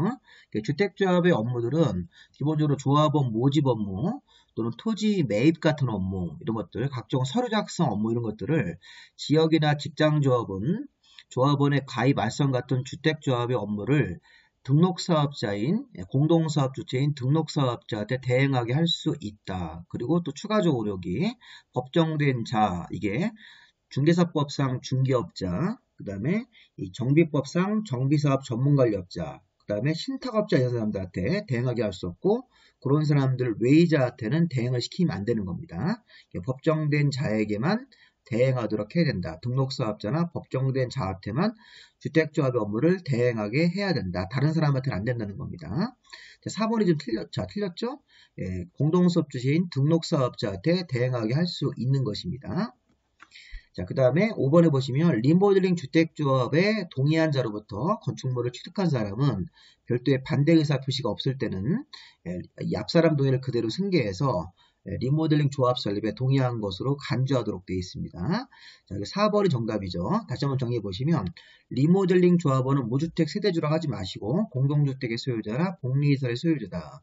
자, 2번 지역 직장조합원을 공개 모집이니까 지역 직장조합 얘기입니다. 지역 직장조합은 공개 모집 이후에는 기본적으로 조합원을 교체하나 신규 가입이 안 되는데 사망, 자격 상실, 탈퇴 같은 이유로 결혼이 생겨서 충원을 하거나 미달된 조합원을 재모집 같은 거 할 때는 신고 없이 선착순으로 모집할 수 있죠. 원래 공개 모집할 때는 신고하고 공개 모집인데 신고 없이 선착순 모집할 수 있다. 재모집할 때는 지역 직장조합의 조합원은 무주택 세대주나 85제곱미터 이하를 한 채 가지고 있는 세대주다. 이렇게 지역이나 직장조합원은 조합원의 가입 업무, 그 밖에 주택조합의 업무를 등록사업자한테 대행시킬 수 있다. 또는 여기 법정된 자에게도 대행하도록 할 수 이런 사람들한테도 대행하게 할 수 있습니다. 이런 사람들 외의자한테는 안 됩니다. 등록사업자나 법정된 자의 대행에게만 대행하도록 해야 된다. 다른 사람한테 맡기지 말고. 4번에 틀렸죠. 대행하게 할 수 없다고 그랬으니까. 자, 조합 설립에 동의한 사람으로부터 리모델링이 되는 건물을 취득한 사람은 그 앞사람 동의를 승계해서 별도의 반대 의사 표시가 없을 때는 조합 설립에 동의한 것으로 보는 거죠. 정답 4번으로 보시면 되겠습니다. 여러분들을 잘 확인해 보시고요. 자, 그 다음에 자, 20번 문제. 주택조합에 관한 내용이다. 틀린 것은 자, 주택조합은 국가나 지방자치단체가 매각하는 토지를 우선해서 매수할 수 있습니다. 이게 뒤에 가보시면 나올 거예요. 자, 우리 국가나 지방자치단체가 토지를 매각할 때는 국민주택 규모를 50% 이상 건설하는 업자들, 또 주택조합이 먼저 사기를 원하면 우선해서 매각할 수 있습니다. 주택조합이 국가나 지자체가 매각하는 토지를 먼저 살 수 있는 그런 조항이 있습니다. 두 번째, 주택조합과 등록사업자가 공동으로 할 때 이 등록사업자는 시공자 책임도 짓고 건설업자로서 이 주택조합한테 아파트를 지어주는 개념이기 때문에 시공자 책임도 지고 또 이게 등록사업자 자신의 귀책사유로 또 이게 어떤 건설회사 내부 문제로 사업 추진이 불가능 지연됐을 때는 이 시공자 책임뿐만 아니라 별도로 조합원들한테 어떤 금전적으로 손해를 배상할 책임도 있는 겁니다. 자, 세 번째, 지역이나 직장조합원은 조합원이 사망, 탈퇴, 자, 무자격자 판명으로 법정에서 해당되면 조합원을 교체하거나 신규 가입할 수 있습니다. 자, 지난번에 코로나 시대 때문에 감염병 예방 관리법에 따라서 여러 사람들의 집합을 제한할 문제가 생겼다. 코로나 같은 게 발생돼. 그러면 이 전자총회 같은 것들을 의무적으로 개최를 해야 됩니다. 이게 전자총회 개최 의무입니다. 코로나 같은 사태가 터져서 여러 사람들의 집합을 제한하는 그런 시기가 됐을 때는 자, 전자적인 방법으로 총회를, 자, 이게 지역 직장조합 총회를 전자적인 방법, 우리가 이제 인터넷상에서 이렇게 총회 같은 걸 개최하도록 해야 된다는 의무조항이 있습니다. 그 다음에 5번에 보시면 리모델링 주택조합은 리모델링 결의에 찬성하지 아니한 자가 있다. 그러면 이 공익사업법에 따라서 수용하는 게 아니라 리모델링 결의, 자, 리모델링 조합 설립인가 받을 때 각동별 과반수 전체 3분의 2 결의에 찬성하지 않으면 그 반대하는 사람들이 가지고 있는 토지나 건물에 대해서 집합건물법을 준용해서 매도 청구할 수 있다. 집합건물법을 준용해서 매도 청구하는 거지 이렇게 수용하는 게 아닙니다. 정답이 5번입니다. 집합건물법에 따라서 매도를 청구할 수 있다. 리모델링 결의에 찬성하지 아니한 사람이 가지고 있는 토지나 건물에 대해서 정답 5번으로 보시면 되겠죠. 자, 21번 문제. 지역 주택조합에 관한 설명이다. 틀린 것은 자, 조합원이 추가 모집에 따라서 조합의 변경인가 신청은 자, 아까 좀 전에 조합원은 교체나 신규 가입이 안 되는데 부득이한 사유가 있었죠. 조합원이 사망, 탈퇴, 자격 상실 같은 이유로 재모집 충원 같은 거 할 수 있습니다. 재모집 충원하거나 이런 거 했을 때는 자, 그러면 추가 모집 같은 걸 했을 때 주택조합은 변경인가 신청을 이 사업계획 승인 신청일까지만 하면 되는 겁니다. 주택조합을 처음에 설립하고 한 10명이 사망이나 탈퇴로 나가서 190명이 돼가지고, 아까 주택조합을 설립할 때, 특히 지역 직장조합 설립할 때, 주택 건설수가 400개다. 그럼 조합원 모집 인원이 200명은 돼야 돼요. 근데 그 중에 10명이 빠져나간 겁니다. 불가피한 사유로. 그러면 이제 10명 정도를 또 추가적으로 모집을 하거나, 신규로 재모집 같은 거 할 때 여러 가지 변경사항이 생기겠죠. 조합원 명단이 바뀌기 때문에 그런 거에 대해서는 변경일과 신청을 해야 돼요. 그리고 사업계획 승인 신청일까지만 조합 설립에 변경인가, 조합 변경인가 신청을 내면 되는 겁니다. 자, 2번 요거 조심하셔야 됩니다. 어렵습니다. 이 문제도. 기출이 됐던 건데, 자, 아까 좀 전에 조합원이 이렇게 부득이한 사유로 이렇게 탈퇴, 사망으로 나가서 아까 충원하거나 재모집 같은 거 할 때는 새로 들어오는 조합원도 자격을 따져야 돼요. 무주택자인지. 그 따지는 날짜가 최초로 조합 설립인가 신청을 기준하는 겁니다. 이게 추가 모집으로 들어오는 조합원의 자격 요건을 따질 때도 최초 조합의 설립인가 신청일 기준으로 한다. 이렇게 되어 있으니까. 자, 요 2번 지문도 맞는 거로 보시게 되겠습니다. 요 1번, 2번 되게 어려운 조항입니다. 이게 바로 조합원은 기본적으로 교체나 신규 가입이 안 되는데 아까 사망, 자격상실, 탈퇴 같은 이유로 나가게 되면 충원을 하거나 재모집 같은 걸 해야 되는 상황이 생깁니다. 그런 상황이 생겼을 때 새로 들어오는 사람에 대해서 이 조합원 명단이 바뀌기 때문에 변경인가 신청을 해야 되는데 언제까지 하냐? 이 변경인가 신청은 이 주택조합이 사업계획 승인을 신청하는 날까지만 하면 되는 겁니다. 두 번째, 추가 모집으로 들어오는 사람도 이 조합원이 무주택자인지를 확인해야 되는데 그 무주택자를 따지는 그 시점이 조합 설립인가 신청일 기준으로 무주택 세대주인임을 따지는 거죠. 그래서 보시면 조합 설립인가 신청이죠. 새로 들어오는 사람의 자격 요건을 따질 때도 원조합의 설립인가 신청일 기준으로 이 자격 요건을 따지는 겁니다. 자, 주택조합은 여기 지역조합이니까 지역주택조합은 구성원들을 위해서 우선적으로 조합원들한테 먼저 지어진 주택을 공급하고 남는 게 있으면 일반 분양하는 거죠. 3번 지문도 리모델링에는 적용이 안 됩니다. 이런 지역조합할 때나 직정조합 같은 거 했을 때는 조합원들의 주택을 지어서 우선적으로 좋은 층수와 좋은 호수를 조합원들한테 먼저 공급하고 그 이외에 좀 층이 낮은 거, 인기가 없는 것들은 일반 분양할 수 있는 것입니다. 자, 4번에 탈퇴할 수 있죠. 조합원은 조합 규약이 정하는 바에 따라서 탈퇴 의사를 알리고 탈퇴할 수 있다. 그리고 탈퇴한 조합원이나 제명된 조합원은 규약이 정하는 바에 따라서 그동안 낸 돈 중에 일부는 공제하고 나머지 비용에 환급을 청구할 수 있습니다. 자, 5번. 주택조합에 모집을 할 때는 가입 신청자한테 계약서 내용을 자세하게 설명하고 그 내용을 이해하였음을 확인하는 서면을 가입자한테 교부하고 이 사본을 5년간 보관해야 된다. 주택조합의 모집 주체는 가입 신청자한테 자세하게 내용을 설명해주고 그 서면으로 만들어서 가입 신청자한테 그 내용 자체를 잘 이해했다는 것을 확인 서류로 교부하고 사본을 5년간 보관해야 됩니다. 그래서 5년이니까 이 정답을 5번으로 보시는 게 맞겠습니다. 5번. 자, 22번 문제. 자, 이 문제 굉장히 중요한 문제입니다. 이거 잘 보세요. 이게 주택조합에서 최초로 나올 수 있는 문제입니다. 자, 22번 문제는 이 지역주택조합이나 직장주택조합에 가입을 했다가 철회하는 절차입니다. 철회하고 이 30일 이내에는 가입비 전액을 반환받을 수 있습니다. 자, 지금 보시면 지역주택조합인데 여기서 이제 일단 기간이 중요합니다. 자, 지역주택조합이 모집 주체가 가입 신청하는 자가 낸 가입비입니다. 가입비. 주택조합을 우리 지역주택조합으로. 자, 지역주택조합을 모집을 할 때 모집 주체는 가입 신청자가 신청할 때 낸 일체의 금전, 가입비 등을 모집 주체가 갖고 있는 게 아니라 예치기관에 은행이라든가 우체국 같은 최신관서, 신탁업자 같은 금융기관, 보험회사 같은 금융기관한테 예치하도록 해야 됩니다.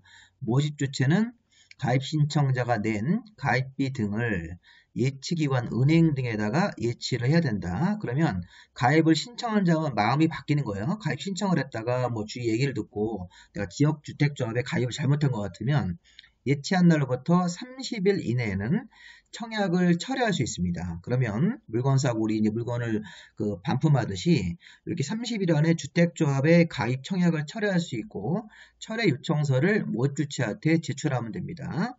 자, 그리고 자, 30일 안에 철회할 수 있다. 일단 조건 없이 철회할 수 있습니다. 그럼 이제 가입비는 전액을 반환받는 겁니다. 자, 세 번째 이제 반환받는 절차. 모집 주체는 가입 신청자가 청약을 철회한 경우에는 철회의 의사가 도달한 날로부터 7일 이내 모집 주체가 예치기관, 은행 등한테 가입비 반환을 요청하도록 되어 있습니다. 그래서 30일 안에 가입에 대한 청약을 철회할 수 있고, 철회를 하면 철회 의사가 도달한 날로부터 7일 이내 모집체는 예치기관, 은행 등에다가 가입비 반환 요청을 하면 예치기관의 장은 반환 요청을 받은 날로부터 10일 이내 예치한 자한테 가입금 전액을 반환하도록 되어 있습니다. 30일, 7일, 10일이 중요한 거예요. 이렇게 보시면 30일, 7일, 10일이니까 정답을 2번으로 보시고, 요거 30일, 7일, 10일이니까 1번이겠네, 1번. 자, 1번을 다시 한번 잘 보시면서, 이 지역조합에 가입한 사람이 마음이 바뀌면 이렇게 30일 안에는 철회를 할 수 있습니다. 철회 요청서를 모집 주체에게 내고, 이 청약 철회가 의사가 도달한 날로부터 7일 이내 모집 주체가 은행 등한테 가입비 반환 요청을 하고, 예치기관의 장, 은행 등은 요청을 받은 날로부터 10일 안에 가입비 등을 예치한 자한테 반환하도록 되어 있으니까 이게 지금 30일, 7일, 10일 같은 것들을 이렇게 가로놓기 문제로 한번 생각을 해보시 바랍니다. 자, 정답 일단 우리가 1번으로 보시고, 여기까지 하시면 우리가 주택조합 얘기에서 중요한 건 다 봤으니까 이제 세 번째 파트 사업계획 승인으로 가보겠습니다. 자, 우리가 지금까지 배운 게 주택법에 따라서 등록사업자, 국토부 장관에게 등록한 자, 아니면 비등록 사업자도 있었죠? 비등록 사업 중에서 특히 이제 지역, 직장, 리모델링이 중요한 겁니다. 그러면 그러한 등록사업자나 비등록사업자가 한 번에 30개 이상 주택건설 사업을 하거나 한 번에 대지를 10,000제곱미터 이상 조성을 할 때는 설계도를 작성을 해서 이 사업계획 승인이라는 심사를 받아야 됩니다. 자, 그러면 23번 문제 보시면 사업계획 승인을 얻어야 되는 대상은 원칙적으로 30개인데 이게 50개짜리가 있습니다. 그걸 이제 보자는 얘기인데, 자, 단독주택은 30호, 공동주택은 30세대 이상 주택사업을 할 때 사업계획 승인이다. 다만 단독주택이 한옥 같은 거하고 공공사업으로 조성된 용지에다가 개별 필지 분할하지 않고 이렇게 단독주택 같은 걸 지을 때는 50개로 바뀝니다. 공공사업으로 조성된 용지에다가 단독주택을 지을 때, 한옥 같은 걸 지을 때는 이 주택 수가 50개, 50호죠. 요거 호라고 봐야 되겠네요. 단독주택 단위니까. 수정을 했습니다. 다시 한번 단독주택은 30호, 공동주택 30대 이상이면 사업계획 승인을 얻어야 되는데, 이 공공사업으로 조성된 용지에다가 단독주택 사업을 하거나 한옥 같은 거로 단독주택 사업을 할 때는 한 번에 50호 이상부터 사업계획 승인을 받는다. 그리고 이 공동주택도 여기 4번하고 5번이 이게 50세대로 또 바뀌는 게 있습니다. 자, 단독주택이 여기 가로 안에 이렇게 50호 이상으로 사업계획 승인 예외가 있고, 이 공동주택도 원래는 30세대 이상인데, 이 도시형 생활주택 중에서 단지형 연립이나 단지형 다세대가 가로 안에 이 세대별 전용 30제곱미터 이상으로 사이즈를 내고 진입도로 폭이 6m 이상이 나오면 이게 50세대 이상으로 바뀌는 겁니다. 그래서 4번이 틀렸습니다. 주거환경 개선 사업 같은 거 할 때도 50세대 이상으로 사업계획 승인을 바꾸는 경우도 있다. 원래는 30세대 이상인데, 자, 지금 단독주택 30호, 가로 아래에 있는 거는 50개, 공동주택도 30세대 이상인데 4번과 5번 지문으로 이 단지형 연립이나 단지형 다세대가 이 가로 안에 30제곱미터 이상 사이즈하고 진입도로 폭이 6m 이상이 나오면 50세대 이상 주거환경 개선 사업도 50세대 이상으로 사업계획 승인이 바뀝니다. 그리고 2번에 대지 면적이 10,000제곱미터 이상 대지를 조성하는 사람도 사업계획 승인 받는 거 원칙이고, 리모델링의 경우로서 30세대 이상 증가되는 사업이 포함되어 있을 때는 리모델링 허가가 아니라 사업계획 승인이니까, 자, 이 문제를 잘 이해하셔야 됩니다. 이 사업계획 승인은 30호 이상 30세대 이상의 원칙인데 50호 이상 50세대 이상으로 바꾸는 경우도 있다. 이렇게 사업계획 승인 받아야 되는 주택 개수. 자, 그렇게 해서 보시면 되겠습니다. 정답은 4번으로 봐야 되겠죠. 24번 문제, 사업계획 승인에 대한 내용이다. 틀린 것은, 자, 이제 1번하고 2번이 관청입니다. 관청. 자, 사업계획 승인은 주택사업하는 대지 면적이 10만 제곱미터 이상이면 시도지사나 대도시한테 사업계획 승인을 받는다. 대지가 10만 이상이면 이제 시도지사, 특별광역자치시와자, 지도도지사, 대도시한테 사업계획 승인을 받고, 대지가 10만 제곱미터 미만이면 이거를 이 특별광역자치시와자, 지도시장, 군수, 이렇게 대도시란 말은 빠지고 이 6명한테 사업계획 승인을 받는 겁니다. 그리고 이 법정된 4가지 사에 해당되면 그건 또 국토부 장관한테 사업계획 승인을 받는 경우가 따로 있습니다. 자, 그게 바로 뭐냐면 4번입니다. 4번. 국가나 토지주택공사가 주택사업을 할 때는 30개 이상 주택사업 하더라도 사업계획 승인을 안 받는 게 아니라 국가, 군인아파트, 토지주택공사가 우리 서민들을 위한 아파트 사업을 할 때는 사업계획 승인을 국토부 장관한테 이건 무조건 받는 겁니다. 그래서 이 지금 1번, 2번은 이 대지 면적에 따라서 주택 사업하는 대지 면적이 10만 이상이면 시도지사 5명하고 대도시 대지가 10만 미만이면 이렇게 6명이 관총으로 바뀝니다. 자, 근데 중요한 거는 이 국가나 토지주택공사가 30개 이상 주택 사업할 때는 사업계획 승인을 안 받는 게 아니라 사업계획 승인을 국토부 장관한테 받아야 된다. 자, 아까 한옥은 50호 이상이 사업계획 승인이니까 지금처럼 30호를 지을 때는 50호보다 미만이기 때문에 이게 바로 건축허가를 받아야 되는 대상이 되는 겁니다. 아까 우리 앞에 문제에서 단독주택 중에서 한옥은 50호 이상부터 사업계획 승인이면 50호 미만으로 주택사업을 할 때는 한옥으로 그게 바로 사업계획 승인보다 간단한 절차인 건축허가라는 걸 받는 거죠. 자, 답은 4번이겠네요. 자, 5번도 알아주세요. 국토부 장관은 이 법의 이 조항에 근거해서 국민주택 규모의 비율을 정할 수 있습니다.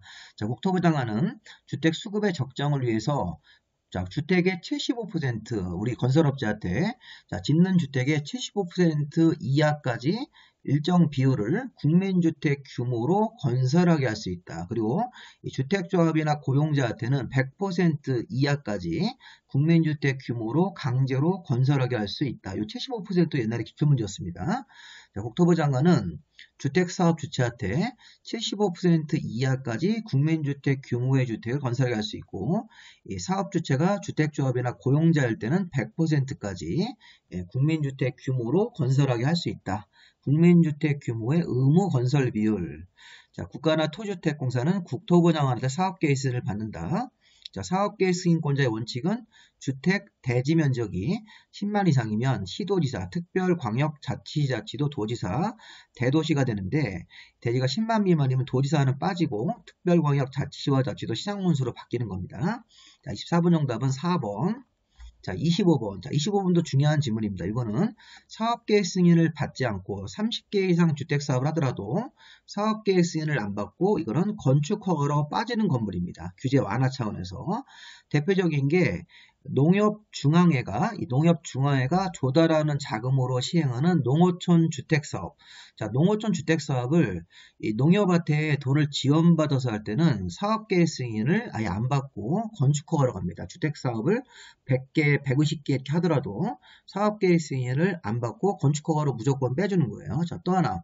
상업지역이나 준주거지역에서 유통상업을 제외한 상업지역이나 준주거지역에서 300세대 미만의 주택과 주택 외의설을 동일한 건물로 진단하는 게 주상복합아파트, 300세대 미만으로 주택을 설계하고 주거 외의설인 상가를 동일한 건물에서 함께 짓는 주상복합이 자, 전체 건물 연면적에서 주택 연면적 비율이 90% 미만만 맞추면 이것도 사업계획 승인에서 제외한다. 주상복합이고 이 농어촌 주택 같은 것들은 사업계획 승인에서 제외된다. 90% 니은번 농협중앙회가 조달하는 자금으로 시행하는 농어촌 사업이기 때문에 정답이 5번으로 되겠죠. 25번 정답이 5번이 되는 겁니다. 요거 두 가지는 사업계획 승인에서 제외되는 건물이다. 자, 26번 문제. 자, 주택법상 국토부 장관한테 사업계획 승인을 얻어야 되는 것. 자, 여기 보세요. 국가나 토지주택공사가 사업할 때 330만 이상 대규모로 택지개발 사업을 하거나 330만 이상 대규모로 도시개발 사업을 하면서 국토부 장관이 별도로 지정 고시한 적이기 때문에 자, 이 규모가 330만 이상 대규모로 택지개발 사업 330만 이상 대규모로 도시개발 사업을 하면서 국토부 장관이 별도로 정하는 지역에서는 주택사업을 시도나 대도시한테 안 받고 국토부 장관한테 받는 겁니다. 자, 3번도 비슷한 겁니다. 수도권 광역시 같은 데서 자, 주택난 해소, 긴급한 주택난 해소가 필요하거나 지역 균형 개발로 국토부 장관이 별도로 지정 고시하는 지역도 주택사업을 여기 광역시장한테 안 받고 사업계획 승인을 이것도 국토부 장관한테 받는 겁니다. 자, 우리 공공주체가 총지분의 50%를 넘게 가지고 있는 부동산 투자회사도 주택사업을 할 때 사업계획서를 국토부장한테 받는 건데, 이거 5번은 뭡니까? 금방 배운 거죠. 자, 상업적이나 준주거적에서 300세대 미만의 주택과 주택외에서를 동일한 건물로 짓는 거는 주상복합 아파트고, 이거는 이제 30개 이상 주택사업 하더라도 300개 미만이라는 조건이 있는데, 어쨌든 30개 이상, 100개라든가 150개 이렇게 주택사업을 하는데 주상복합으로 짓는 거니까 이건 사업계획 승인을 받지 않고 건축허가로 빠지는 건물입니다. 자, 1, 2, 3, 4번은 국토부장한테 사업계획 승인을 받는 거에다가 이 5번 질문을 섞은 겁니다. 사업계획 승인에서 제외되는 건물. 정답을 우리가 5번으로 봐야 되겠죠. 다음 27번 문제. 자, 주택법상 사업계획 승인 내용으로 옳은 것은, 자, 우리 사업계획 승인을 받은 사업주체는 공구별로 분할해서 하는 것이 아니라면, 한 번에 그냥 착공신고를 한 번에 하는 거면 5년 안에 착공신고하고 5년 안에 공사를 착수해야 됩니다. 사업계획 승인을 받고 나서 5년 안에 공사를 시작해야 된다. 중간에 착공신고하고, 자, 이 1번 5년으로 바꿔야 되겠죠. 두 번째, 자, 사업계획 승인할 때 사업주체가 제출하는 사업계획서에다가 해당 주택사업과 직접 관련이 없는 과부한 기부 체납을 사업계획 승인권자가 요구해서는 안 되는 겁니다. 과거에는 이 사업계획 승인 받으러 오면 이 사업계획 승인권자 관청이 과도하게 어떤 땅을 기부해라 이런 게 있었는데, 자, 이런 기부 체납을 과도하게 요구해서는 안 된다는 조항을 새로 만든 거죠. 이렇게 2번 지문이 맞는 거로 봐야 되겠습니다. 자, 3번은 이 공구별로 분할해서 건설공사에 들어가려면 사업계획 승인이 600세대 이상은 돼야 되는 거죠. 왜냐하면 이 공구별로 분할할 때는 1공구 300세대, 2공구 300세대 이상으로 이렇게 분리가 되기 때문에 이 사업계획 승인을 받는 주택단지가 600세대 이상이 되면 1공구 먼저 착공신고하고 먼저 건설공사가 들어갈 수 있고 300세대 이상으로, 2공구도 300세대 나눈 다음에 2공구를 좀 나중에 공사를 들어갈 수 있으니까 이렇게 전체 세수가 600세대 이상이면 공구별로 분할해서 주택 건설공사에 들어갈 수 있다. 300세대, 300세대 이렇게 잘라서. 자, 500세대면 안 됩니다. 600세대 이상은 돼야지 1공구 최소 300세대 이상, 2공구도 300세대 이상은 꼭 들어가야 되기 때문에. 자, 4번은 감리자의 자격, 감리자를 누가 정하는 거냐면 이 건축사나 건설기술관리법상 건설기술용역업자 감리법인인데, 이 감리자를 이게 사업주체가 정하는 게 아닙니다.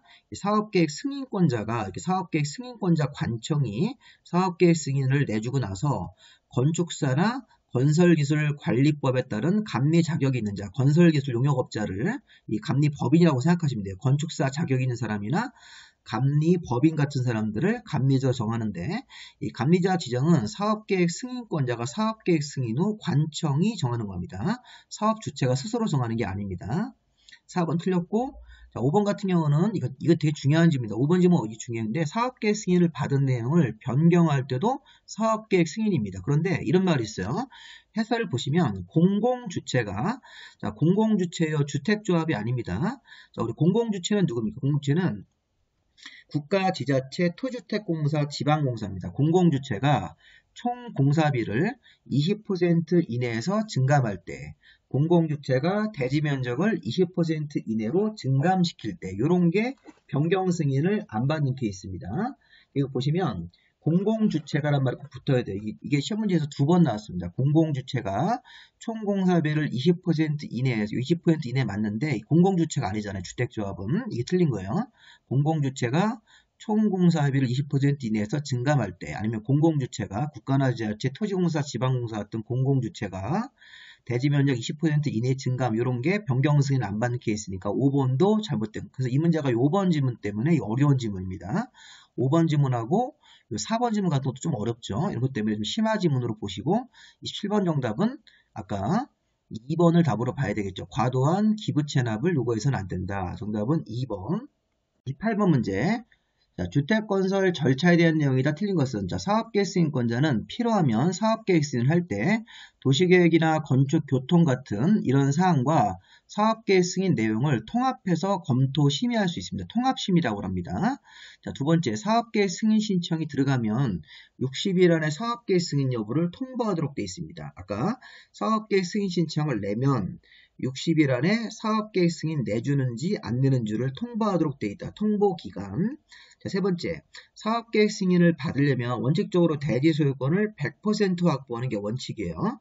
자, 우리가 이제 기본적으로 사업계획 승인은 이 대지에다가 아파트를 짓겠다, 30개 이상 주택사업 하겠다고 설계도를 그려서 심사받는 거기 때문에 기본적으로 땅을 소유권을 확보하고 100% 확보 사업계획 승인을 받는 게 원칙인데, 근데 시험 문제에서는 원칙보다는 다만 국가나 지자체나 토지공사나 지방공사 같은 공공사업 주체는 소유권이 100%는 없더라도 소유권을 확보하지 않았더라도 사업계획 승인하는 경우가 있고, 또 법정된 사유가 또 있습니다. 국가나 지자체, 토지공사, 지방공사 같은 공공주체뿐만 아니라 다른 사유가 있을 때도 소유권을 100% 확보하지 않고도 사업계획 승인 신청하는 경우가 있기 때문에 그걸 좀 볼 겁니다.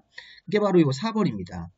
지구단위 계획이 결정이 들어가서 행정청이 관리하는 지역은 자, 대지의 80% 이상 사용 권원입니다. 자, 70%가 아닙니다. 자, 소유권 100%가 아니라 대지, 지구단위 계획 결정이 필요한 그런 지역일 때는 대지, 주택 건설사업 대지의 80% 이상 사용 권원만 확보하더라도 자, 사업계획 승인을 받을 수 있고, 사업계획 승인 받고 나서 확보 못한 20%에 대해서 매도 청구할 수 있기 때문에 지구단위 계획 결정이 들어간 지역은 대지 80% 이상 사용 권원 확보하고 확보 못한 대지는 매도 청구 대상이 된다라는 조항이 있기 때문에 이거는 대지 소유권을 확보하지 않고도 사업계획 승인을 할 수 있다. 지구단위 계획 결정이 들어간 지역일 때는 80% 이상만 확보하더라도 사업계획 승인을 신청할 수 있다. 4번이 틀렸죠. 대지가 80% 이상 이렇게 주택조합은 95% 이상 확보해도 사업계획 승인을 신청하는 경우도 있다. 여기가 지구단위 계획 결정이 필요한 지역이란 말이 꼭 붙어야 돼요. 지구단위 결정이 필요한 지역으로 관청이 관리하는 곳은 대지 80% 이상만 확보해도 사업계획 승인을 신청해서 받을 수 있다. 그런 다음에 나머지 20% 확보 못한 부분은 매도 청구할 수 있습니다. 자, 5번도 아까 사업계획 승인 신청하면 60일 안에 승인 여부 통보고, 그 다음에 공사를 착수하기 전에 착공신고라는 걸 해요. 공사를 시작하려면 사업계획 승인권자한테 착공신고라는 걸 하고, 착공신고입니다. 착공신고도 20일 안에 신고 수료 여부를 통보한다. 사업계획 승인 신청되면 60일 안에 통보, 그 다음에 착공신고라는 거라면 20일 안에 신고 수료 여부를 통보하도록 되어 있습니다. 정답을 4번으로 봐야 되겠죠. 자, 29번 문제, 매도 청구.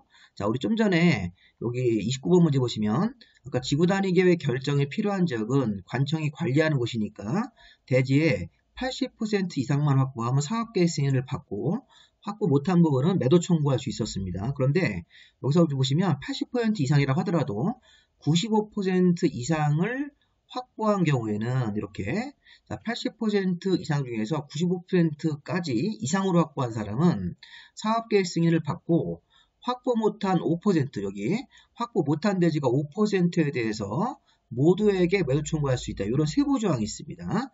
95% 이상 확보한 사람은 사업계획 승인을 받고, 확보 못한 5% 대지에 대해서는 그 대지 소유자 모두에게 매도 청구를 하는 걸 하고, 거기 이제 불응하면 소송으로 가서 판결문을 받아가지고 강제로 뺏을 수 있습니다. 그렇게 주택사업을 하는 겁니다. 그런데 여기 지금 2번 보시면 대지 면적을 95% 미만, 80% 이상 이렇게 확보한 사람은, 예를 들어서 80%, 85%, 90% 이런 식으로 확보한 사람은 자, 사업계획 승인을 받고 나서 확보 못한 대지가 있겠죠. 80% 확보했으면 20%, 90% 확보했을 때는 10% 남은 그런 대지에 대해서 지구단위 계획 결정 호실로부터 10년 이전부터 땅을 계속 가지고 있는 사람들은 제외하고 나머지 사람에 대해서 매도 청구한다. 이게 무슨 얘기입니까?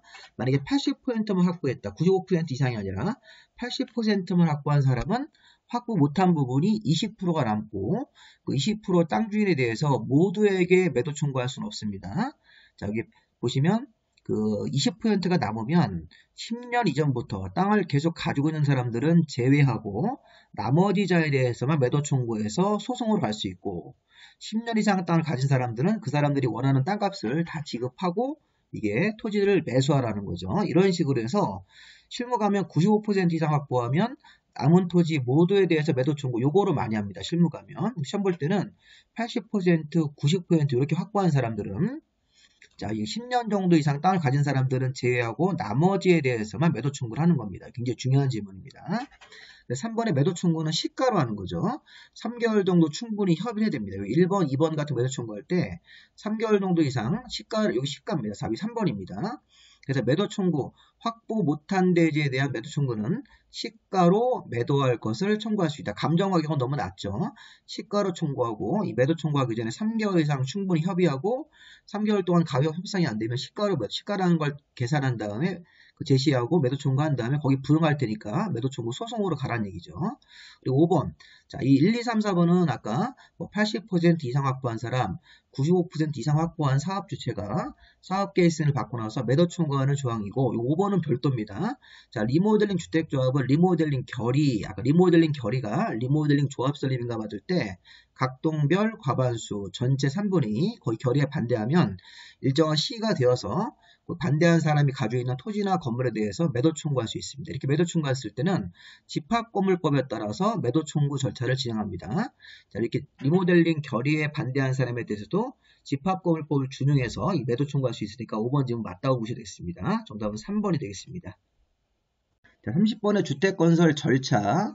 자, 틀린 것은 사업계획 수행권자는 정당한 사유가 있으면 5년 안에 공사를 착수하고 착수 안 하면 사업계획 수행을 받고 5년 안에 공사를 착수해야 되는데 자, 정당한 사유가 있으면 1년 범위에서 착수기간을 연장할 수 있습니다.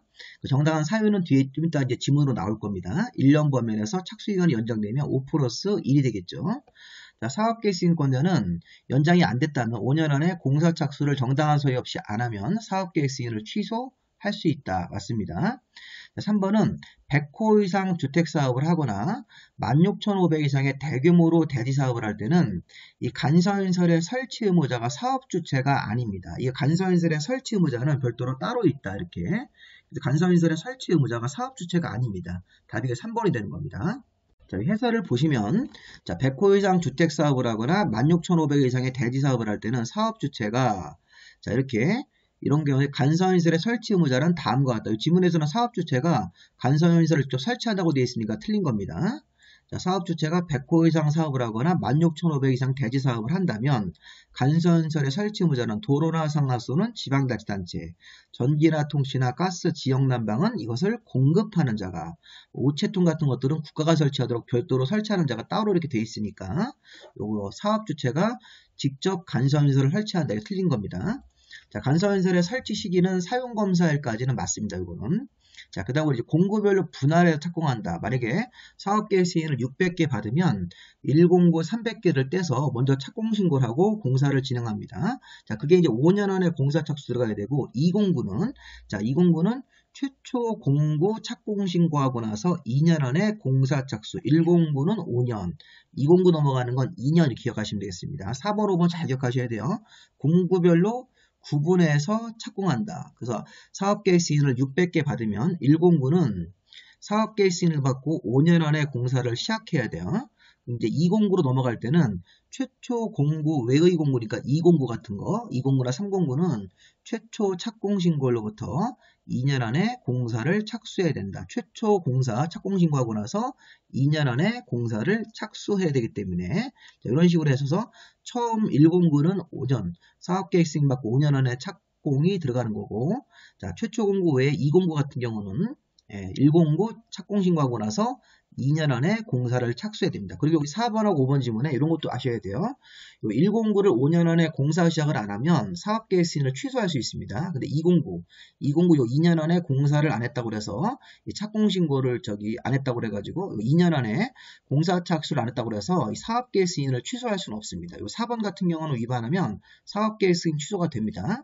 근데 여기 5번 같은 경우는 2년 안에 2공구 넘어가는 거는 최초 공구 착공신고하고 나서 2년 안에 공사를 시작해야 되는데 요거는 안 했다고 그래서 사업계획 시행을 2번처럼 취소하면 안 됩니다. 5년짜리만 공사 안 들어가면 사업계획 시행을 취소할 수 있고 2공구로 넘어가는 2년은 착공신고 같은 거 안 했더라도 여기 공사 착수 안 했더라도 사업계획 승인을 취소할 수 없는 것입니다. 자, 다시 한번 요거 좀 약간 설명이 좀 이렇게 좀 버벅거리는데 자, 4번 자, 이게 4번은 1공구, 2공구 나눠서 착공을 하겠다는 얘기입니다. 그래서 1공구는 최초 공구니까 최초 공구는 사업계획 시행을 받고 나서 5년 안에 공사를 시작해야 된다. 착공신고하고 만약에 5년 안에 공사 착수 안 하면 사업계획 시행을 취소할 수 있습니다. 2번 지문처럼. 근데 5번 지문이 2공구로 넘어가는 거. 최초 공구, 외의 공구니까 2공구 같은 경우는 최초 109 착공신고한 날로부터 2년 안에 공사를 해야 된다. 109는 5년, 209 넘어가는 건 2년인데 이 2년 내 공사 안 했다고 해서 이 사업계획 승인을 취소하지는 않습니다. 자, 요 4번만 사업계획 승인 취소되고 된다. 이거 잘 보셔야 됩니다. 그래서 보시면 여기 30번 문제가 자, 이 착수기간은 정당한 사유가 있으면 5년에서 1년 더 연장할 수 있고, 자, 5년 안에 사업계획 승인 안 하면 사업계획 승인을 취소할 수 있고, 자, 100호 이상 주택 사업하거나 16,500 이상의 대지 사업을 할 때는 사업 주체가 간선시설을 설치하는 게 아니라 설치하는 주체가 별도로 따로 있다. 자, 109는 5년 안에 공사 시작해야 되고, 자, 109 착공 신고하고 나서 209로 넘어가는 것은 2년 안에 공사로 들어가야 됩니다. 정답을 3번으로 봐야 되겠죠? 이렇게. 자, 31번 가보겠습니다. 31번 문제가 아까 앞에 있는 문제랑 연결되는 거예요. 자, 우리 사업계획 승인권자는 사업계획 승인 신청을 받고 공사 착수 기간이 5년인데 정당한 사유가 있으면 연장을 할 수 있습니다. 대표적인 게 뭐냐면 정당한 사유가 아닌 걸 찾는 겁니다. 공사의 착수 기간을 정당한 사유가 있으면 연장할 수 있는 법적인 근거가 있는데 그게 아닌 걸 찾아라. 대표적으로 3번 같은 거. 문화재 같은 것들이 매장 문화재가 발견되어서 문화재를 발굴 허가를 받아서 문화재를 발굴하고 있으면 5년 안에 공사 착수를 못 들어갑니다. 문화재 발굴하고 있으니까. 그러면 1년 정도 연장할 수 있다. 자, 이것도 어떤 조건 같은 걸 관청이 부과해서 그 조건이 이행하다 보니까 5년 안에 공사 착수 못 들어갔다. 그거는 1년 연장할 수 있고. 자, 기반설 같은 것들이 설치가 돼야 되는데 기반설이 지연돼 가지고 공사 착수를 5년 안에 못했다. 이것도 1년 연장할 수 있습니다. 답은 4번인데 자, 이게 지금 사업 시행지에 소유권 분쟁이 생겨서 소송을 하고 있을 때가 정당한 사유로 지연되는 거고 소송 외의 방법으로 자, 공사 착수가 지연되는 경우는 이거는 정당한 사유가 아닙니다. 소송의 방법으로 해결하는 과정이니까 소송 끝날 때까지 기다리셔야 돼요. 그러면 정당한 사유가 되어서 1년 연장할 수 있습니다. 여기 소송 외의 방법이 틀린 겁니다. 소송의 방법으로. 그 밖에 불가항력적인 사유, 뭐 재해 같은 거겠죠. 이런 거 나오면 이 공사 착수를 정당한 사유로 이렇게 인정을 해서 1년 더 연장할 수 있는 사유가 되는 겁니다. 정답이 4번입니다. 기출문제 나왔던 거니까 좀 보시고. 32번 문제, 사용 검사에 관한 설명이다. 틀린 것은 자, 지금까지 우리가 사업계획 승인 받았고 착공 신고하고 공사를 착수해서 이제 마지막 절차가 제대로 완공됐는지 검사를 해야 됩니다. 자, 사용 검사권자는 시흥구청장 국토부 장관이 맞습니다. 자, 사업계획 승인권자는 서열 2등 시도지사나 대도시하고 국토부 장관한테 받는 건데 이 국토부 장관한테 사업계획 승인 받은 사람은 검사도 국토부 장관. 근데 시도나 대도시한테 사업계획 승인 받았을 때 사용검사는 시흥구청장한테 받습니다. 서열 3등이죠. 자, 사용검사는 특별한 사유가 없으면 신청일로부터 15일 이내에 내줘야 되는 거죠.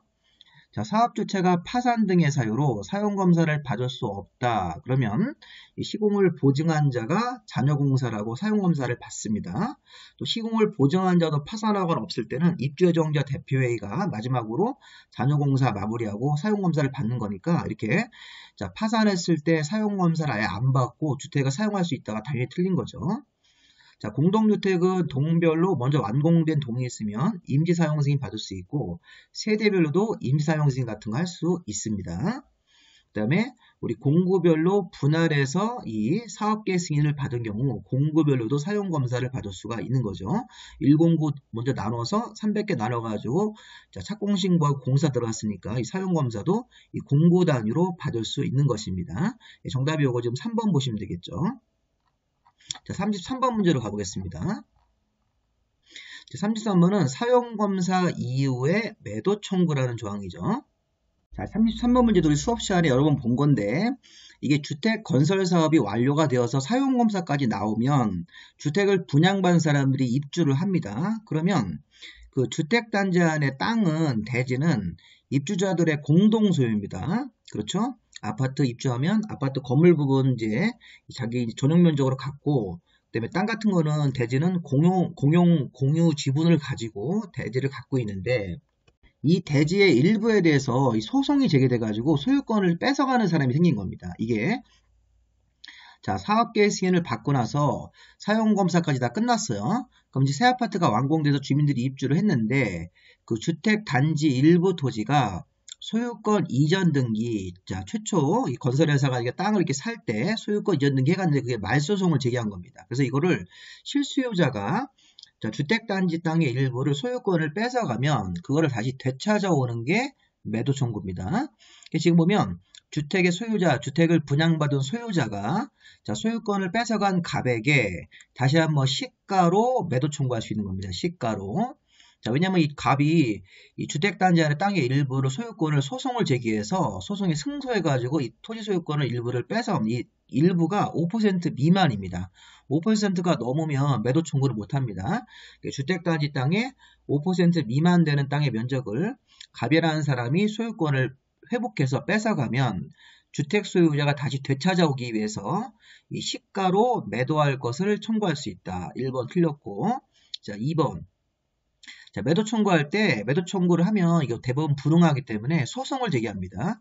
자, 매도 청구 소송을 제기할 때는 대표자를 주택 소유자 4분의 3 이상 동의를 받아가지고 선정해서 소송을 제기할 수 있고, 자 3번에 대표자를 선정해서 소송을 해가지고 결과가 나오면 판결문이 나오면 이 동의하지 아니요 4분의 3에 동의하지 아니한 주택 소유자에 대해서도 이 판결의 효력이 미치는 겁니다. 그래서 2번이 맞죠. 대표자를 선정하려면 매도 청구 소송에 관해서 대표를 정하려면 그때는 소유자 4분의 3 동의 얻어가지고 대표자를 선정할 수 있다. 그리고 이 소송을 해서 판결문이 나오면 4분의 3에 동의하지 아니한 자에 대해서도 판결의 효력은 미치는 겁니다. 강제로 미치는 겁니다. 그리고 이 매도 청구를 하려면 갑이 소유권을 회복한 토지 면적이 주택단지 전체의 5% 미만일 때만 매도 청구할 수 있다. 넘어가면 안 됩니다.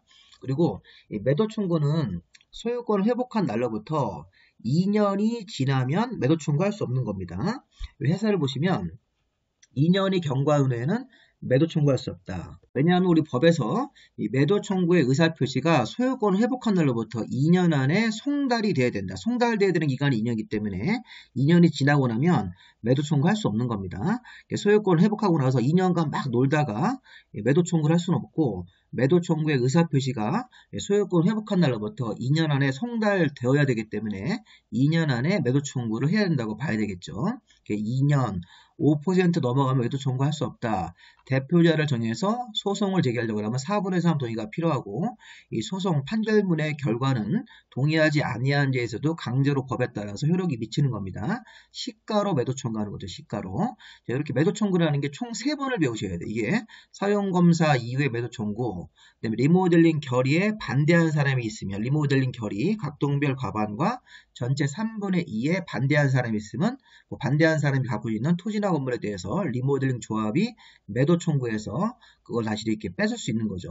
그리고 아까 그 지구단위 계획 결정이 필요한 적일 때는 대지 80% 이상만 있어도 사업계획 승인을 받고 매도 청구라는 걸 할 수 있다. 특히 95% 이상 확보한 사람은 확보 못한 대지에서 모두 매도 청구할 수 있는 거. 그런 내용들을 이렇게 세 개로 나눠서 매도 청구 3번 있구나 이렇게 생각을 하시고 정리를 해보셔야 되겠습니다. 자, 34번 문제.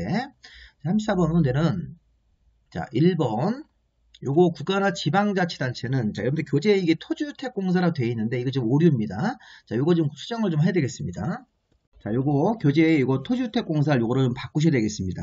자, 요 오류인데 자 먼저 주택법에서 주택건설사업에 대한 내용으로 가장 옳은 것은 자 국가나 지방자치단체는 토지를 매각할 때 자, 국가 땅을 매각하거나 지방자치단체 땅을 매각할 때는 국민주택 규모의 주택을 50% 이상 건설하는 자 아니면 주택조합이 그 땅을 먼저 사기를 원하면 또는 임차를 원하면 우선해서 매각하거나 임대할 수 있습니다. 이게 맞는 질문이죠. 자, 2번. 1번의 토지를 국가나 지방자치단체한테 먼저 토지를 산 자가 2년 안에 매수한 날로부터 2년 안에 해당 사업을 착수하지 않으면 그러면 판매하거나 임대 계약을 취소할 수 있습니다. 요 2년. 자, 도시개발사업 시행자는 자, 도시개발사업 시행자가 환지 방식으로 채비지 같은 걸 외부로 팔 때 자, 주택법상 국민주택을 짓기 위해서 국민주택의 용지가 필요해가지고 이 채비지 매각 요구를 도시개발사업 시행자한테 할 수 있습니다. 그러면 채비지 전체 면적 중에 2분의 1 범위 안에서 우선적으로 채비지를 매각할 수 있는 거죠. 2분의 1 범위 안에서. 자, 채비지의 양도 가격은 조성 원가 기준이 원칙이 아니라 채비지는 싸게 주는데 채비지는 국민주택 용지로 쓰라고 싸게 주는데 감정가격으로 기준을 한다. 감정가격이 원칙이다. 다만 이 채비지에다가 85제곱미터 이하의 임대주택, 60제곱미터 이하의 국민주택을 지을 때는 가격을 감정가보다 더 낮은 원가 기준으로 할 수 있습니다. 그러니까 처음부터 원가가 나면 안 되죠. TBG 양도 가격은 감정가격 기준으로 공급한다. 근데 이렇게 85제곱미터 이하의 국민주택 규모 이하의 임대주택, 또 60제곱미터 이하의 국민주택 같은 걸 지을 때는 이 TBG 양도 가격을 이렇게 더 싸게 조성 원가 기준으로 공급할 수 있는 거죠. 자, 주택조합이 아니라 국가나 지자체나 토지공사나 지방공사 같은 공공주체는 국민주택을 건설하기 위해서 필요한 토지나 건물의 권리를 사용할 수 있다. 이 수용권은 공공주체만 있는 거예요. TBG 양도가격은 조성원가가 아니라 감정가격의 원칙이고, 이렇게 하셔가지고 다 틀린 거고, 정답은 1번을 정답으로 하는데, 우리 교재에 여기 토지주택공사로 되어 있으니까 이건 좀 수정을 하셔가지고 보시고, 정답을 1번으로 보시면 되겠습니다. 자, 35번도 조금 개정된 사항이 있는데, 자, 우리 장소명주택, 오래 쓰는 주택, 자, 녹색건축물 조성지원법에 따라서 이 공동주택이 500세대 이상이면 저 공동주택의 에너지 사용 등급 같은 거에 대해서 등급을 받아야 됩니다. 이게 500세대, 1000세대에서 500세대로 바뀌었죠. 그래서 보시면 여기 감리자가 감리업무를 수행하다가 위반사항을 알고도 묵인했다. 그러면 이 관청은 사업계획수인권자는 감리자를 교체하고 감리자에 대해서 1년 범위 안에서 감리 업무를 제한할 수 있다. 이게 1년입니다. 감리자가 잘못했네. 그러면 감리자 교체하고 1년 범위 안에서 감리 업무를 제한할 수 있다. 장수명주택은 1000세대 이상일 때 장수명주택을 사업주체가 1000세대 이상으로 지을 때는 일반 등급 이상을 인정받아야 된다. 1000세대. 장수명은 1000세대 이상으로 공급할 때는 일반 등급 이상. 사업주체가 500세대 이상의 공동주택을 공급할 때는 이 녹색건축물 조성지원법에 따라서 500세대 이상의 공동주택이 에너지를 얼만큼 사용하는지 그렇게 에너지 사용 등급 같은 성능에 대해서 등급을 받아가지고 입주자 모집 공고에 표시를 해야 됩니다. 몇 등급인지를. 냉장고도 보면 앞에 1등급, 2등급, 3등급, 4등급, 5등급 표시가 있듯이 500세대 이상 공동주택은 입주자 모집 공고에 이게 그러니까 에너지 사용 등급, 에너지 인재 사용 등급 같은 게 있겠죠. 아파트가 이렇게 단열 같은 게 잘 되면 사용 등급이 높게 나오겠죠. 저 에너지를 쓰더라도 안에 내부 같은 것이 따뜻하고 시원하게 할 수 있는 그런 등급을 말하는 겁니다. 1등급이 좋은 거고 5등급이 제일 나쁜 건데 어쨌든 500세대 이상이면 그런 성능 등급을 표시해야 된다. 장수명 주택은 1000세대 이상이면 일반 등급, 감리자가 잘못됐으면 교체하고 1년 범위에서 감리 업무를 제한할 수 있다. 그래서 1년 1500이니까 정답을 여기 보시면 2번으로 봐야 되겠죠. 2번. 36번 문제. 주택 상환사채에 관한 설명이다. 옳은 것은 33의 문제입니다. 자, 주택 상환사채는 회사, 요 사채할 때 이게 회사채입니다. 회사채. 회사할 때 사채하고 주택으로 원금을 상환하는 게 원칙입니다. 자, 주택 상환사채는 토지주택공사라는 공기업 회사하고 민간건설회사인 등록사업자가 발행할 수 있습니다. 자, 특히 1번 질문에 보시면 주택 상환사채는 토지공사 발행할 때는 그냥 발행하면 되는데 이게 민간 등록사업자는 자본금 아까 등록할 때는 3억인데 이게 이제 자본금 5억 이상의 등록사업자가 주택 상환사채를 발행할 수 있고 이 등록사업자는 보증도 받아야 돼요. 보증. 그래서 1번 보시면 법인으로 이 등록사업자가 주택 상환사채를 발행하려면 자본금 5억 이상 이런 거 보증 같은 것들이 필요하다. 그렇기 때문에 3억짜리 자본금 가진 사람들은 상환사채를 발행할 수 없습니다. 등록사업자가. 두 번째, 이 상환사채 발행 조건은 주택 상환사채를 이렇게 종이로 인쇄해서 발행하는데 그 주택 상환사채에 적어야 되는 사항이다. 이렇게 주택 상환사채권의 사채에 적어야 되는 사항으로 이건 못하니까 발행 조건은 주택 상환사채에다가 적어야 되는 사항이 맞습니다. 이게 많이 정답이고요. 자, 3번에 보시면 주택 상환사채를 발행하려는 자는 이 사채 발행 계획을 만들어서 국토부 장관할 때 승인을 받아야 되는 거죠. 국토부 승인. 자, 상환사채는 액면 또는 할인 발행으로 발행할 수 있습니다. 자, 액면이 만약에 사채 그 액면가가 1000만원이면 1000만원 그대로 발행할 수도 있고 할인 발행이면 뭐 980만원 이렇게 발행할 수도 있다는 거죠. 주택 상환사채는 기명증권으로 발행하는 거죠. 원칙적으로 주택으로 상환하는, 물건으로 상환하는, 이렇게 부동산, 토지나 건물로 상환하기 때문에 기명증권으로 발행하는 거니까 정답은 2번입니다. 발행 조건은 주택 상환사채 그 종이 증권에 적어야 되는 사항으로 봐야 되겠습니다. 정답으로 이거 2번 받으면 되겠죠. 자, 37번도 옛날에 기출문제인데 32회 때 주택 상환사채의 납입금은 자, 토지주택공사나 등록사업자가 주택건설 자재, 택지 구입비를 쓰는 거지 주택조합하고 주택상환사채는 전혀 관련이 없습니다. 주택상환사채는 토지주택공사와 자본금 5억 이상의 등록사업자가 보증 얻어서 발행하는 거니까 주택상환사채는 주택건설 자금, 택지 구입비 이런 거로만 쓰는 거고 주택조합의 운영비나 주택조합의 가입 청약 철회자한테 가입비 반환금으로 쓰면 안 됩니다. 자, 기역, 리을 요거만 주택상환사채를 발행한 납입금을 사용할 수 있는 용도다. 정답이 1번. 자, 38번 문제. 주택상환사채 발행으로 오른 것은 아까 법인인 등록사업자는 자본금 5억 이상 필요하고 자, 건설산업기본법상 건설업 등록도 해야 되고 최근 3년간 연평균 300세대 이상 실적하고 그 다음에 여기 보증도 들어가는 겁니다. 그래서 이게 법인인 등록사업자는 자본금 5억 이상 건설업 등록 최근 3년간 연평균 300세대 이상 실적하고 보증까지 얻어야 주택상환사채를 발행할 수 있습니다. 자, 여기 토지주택공사는 보증이 필요 없는 거예요. 보증은 등록사업자 할 때 보증이 필요한 겁니다.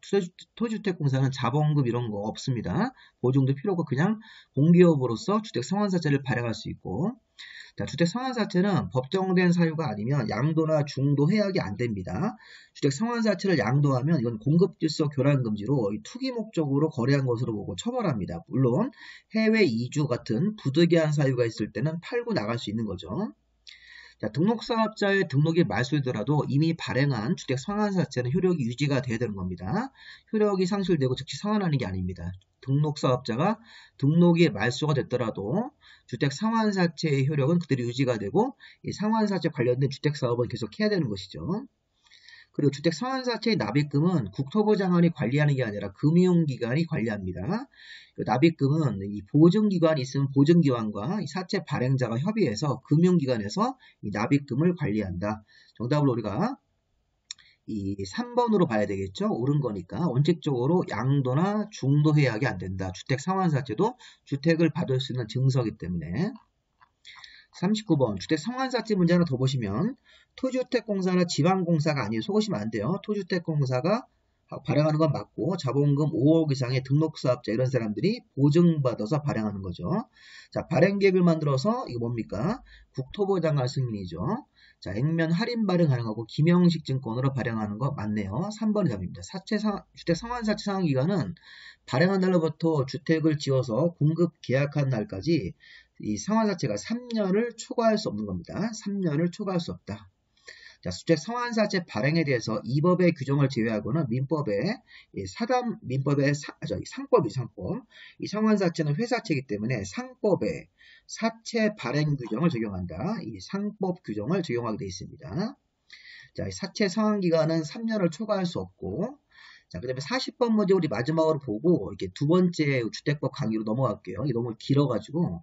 자, 40번에 주택법에도 반값 아파트가 있죠. 우리 정비법에서는 지분형 주택이라는 게 반값 아파트고 이 공동소유인데 주택법상 반값 아파트는 토지임대부 분양주택입니다.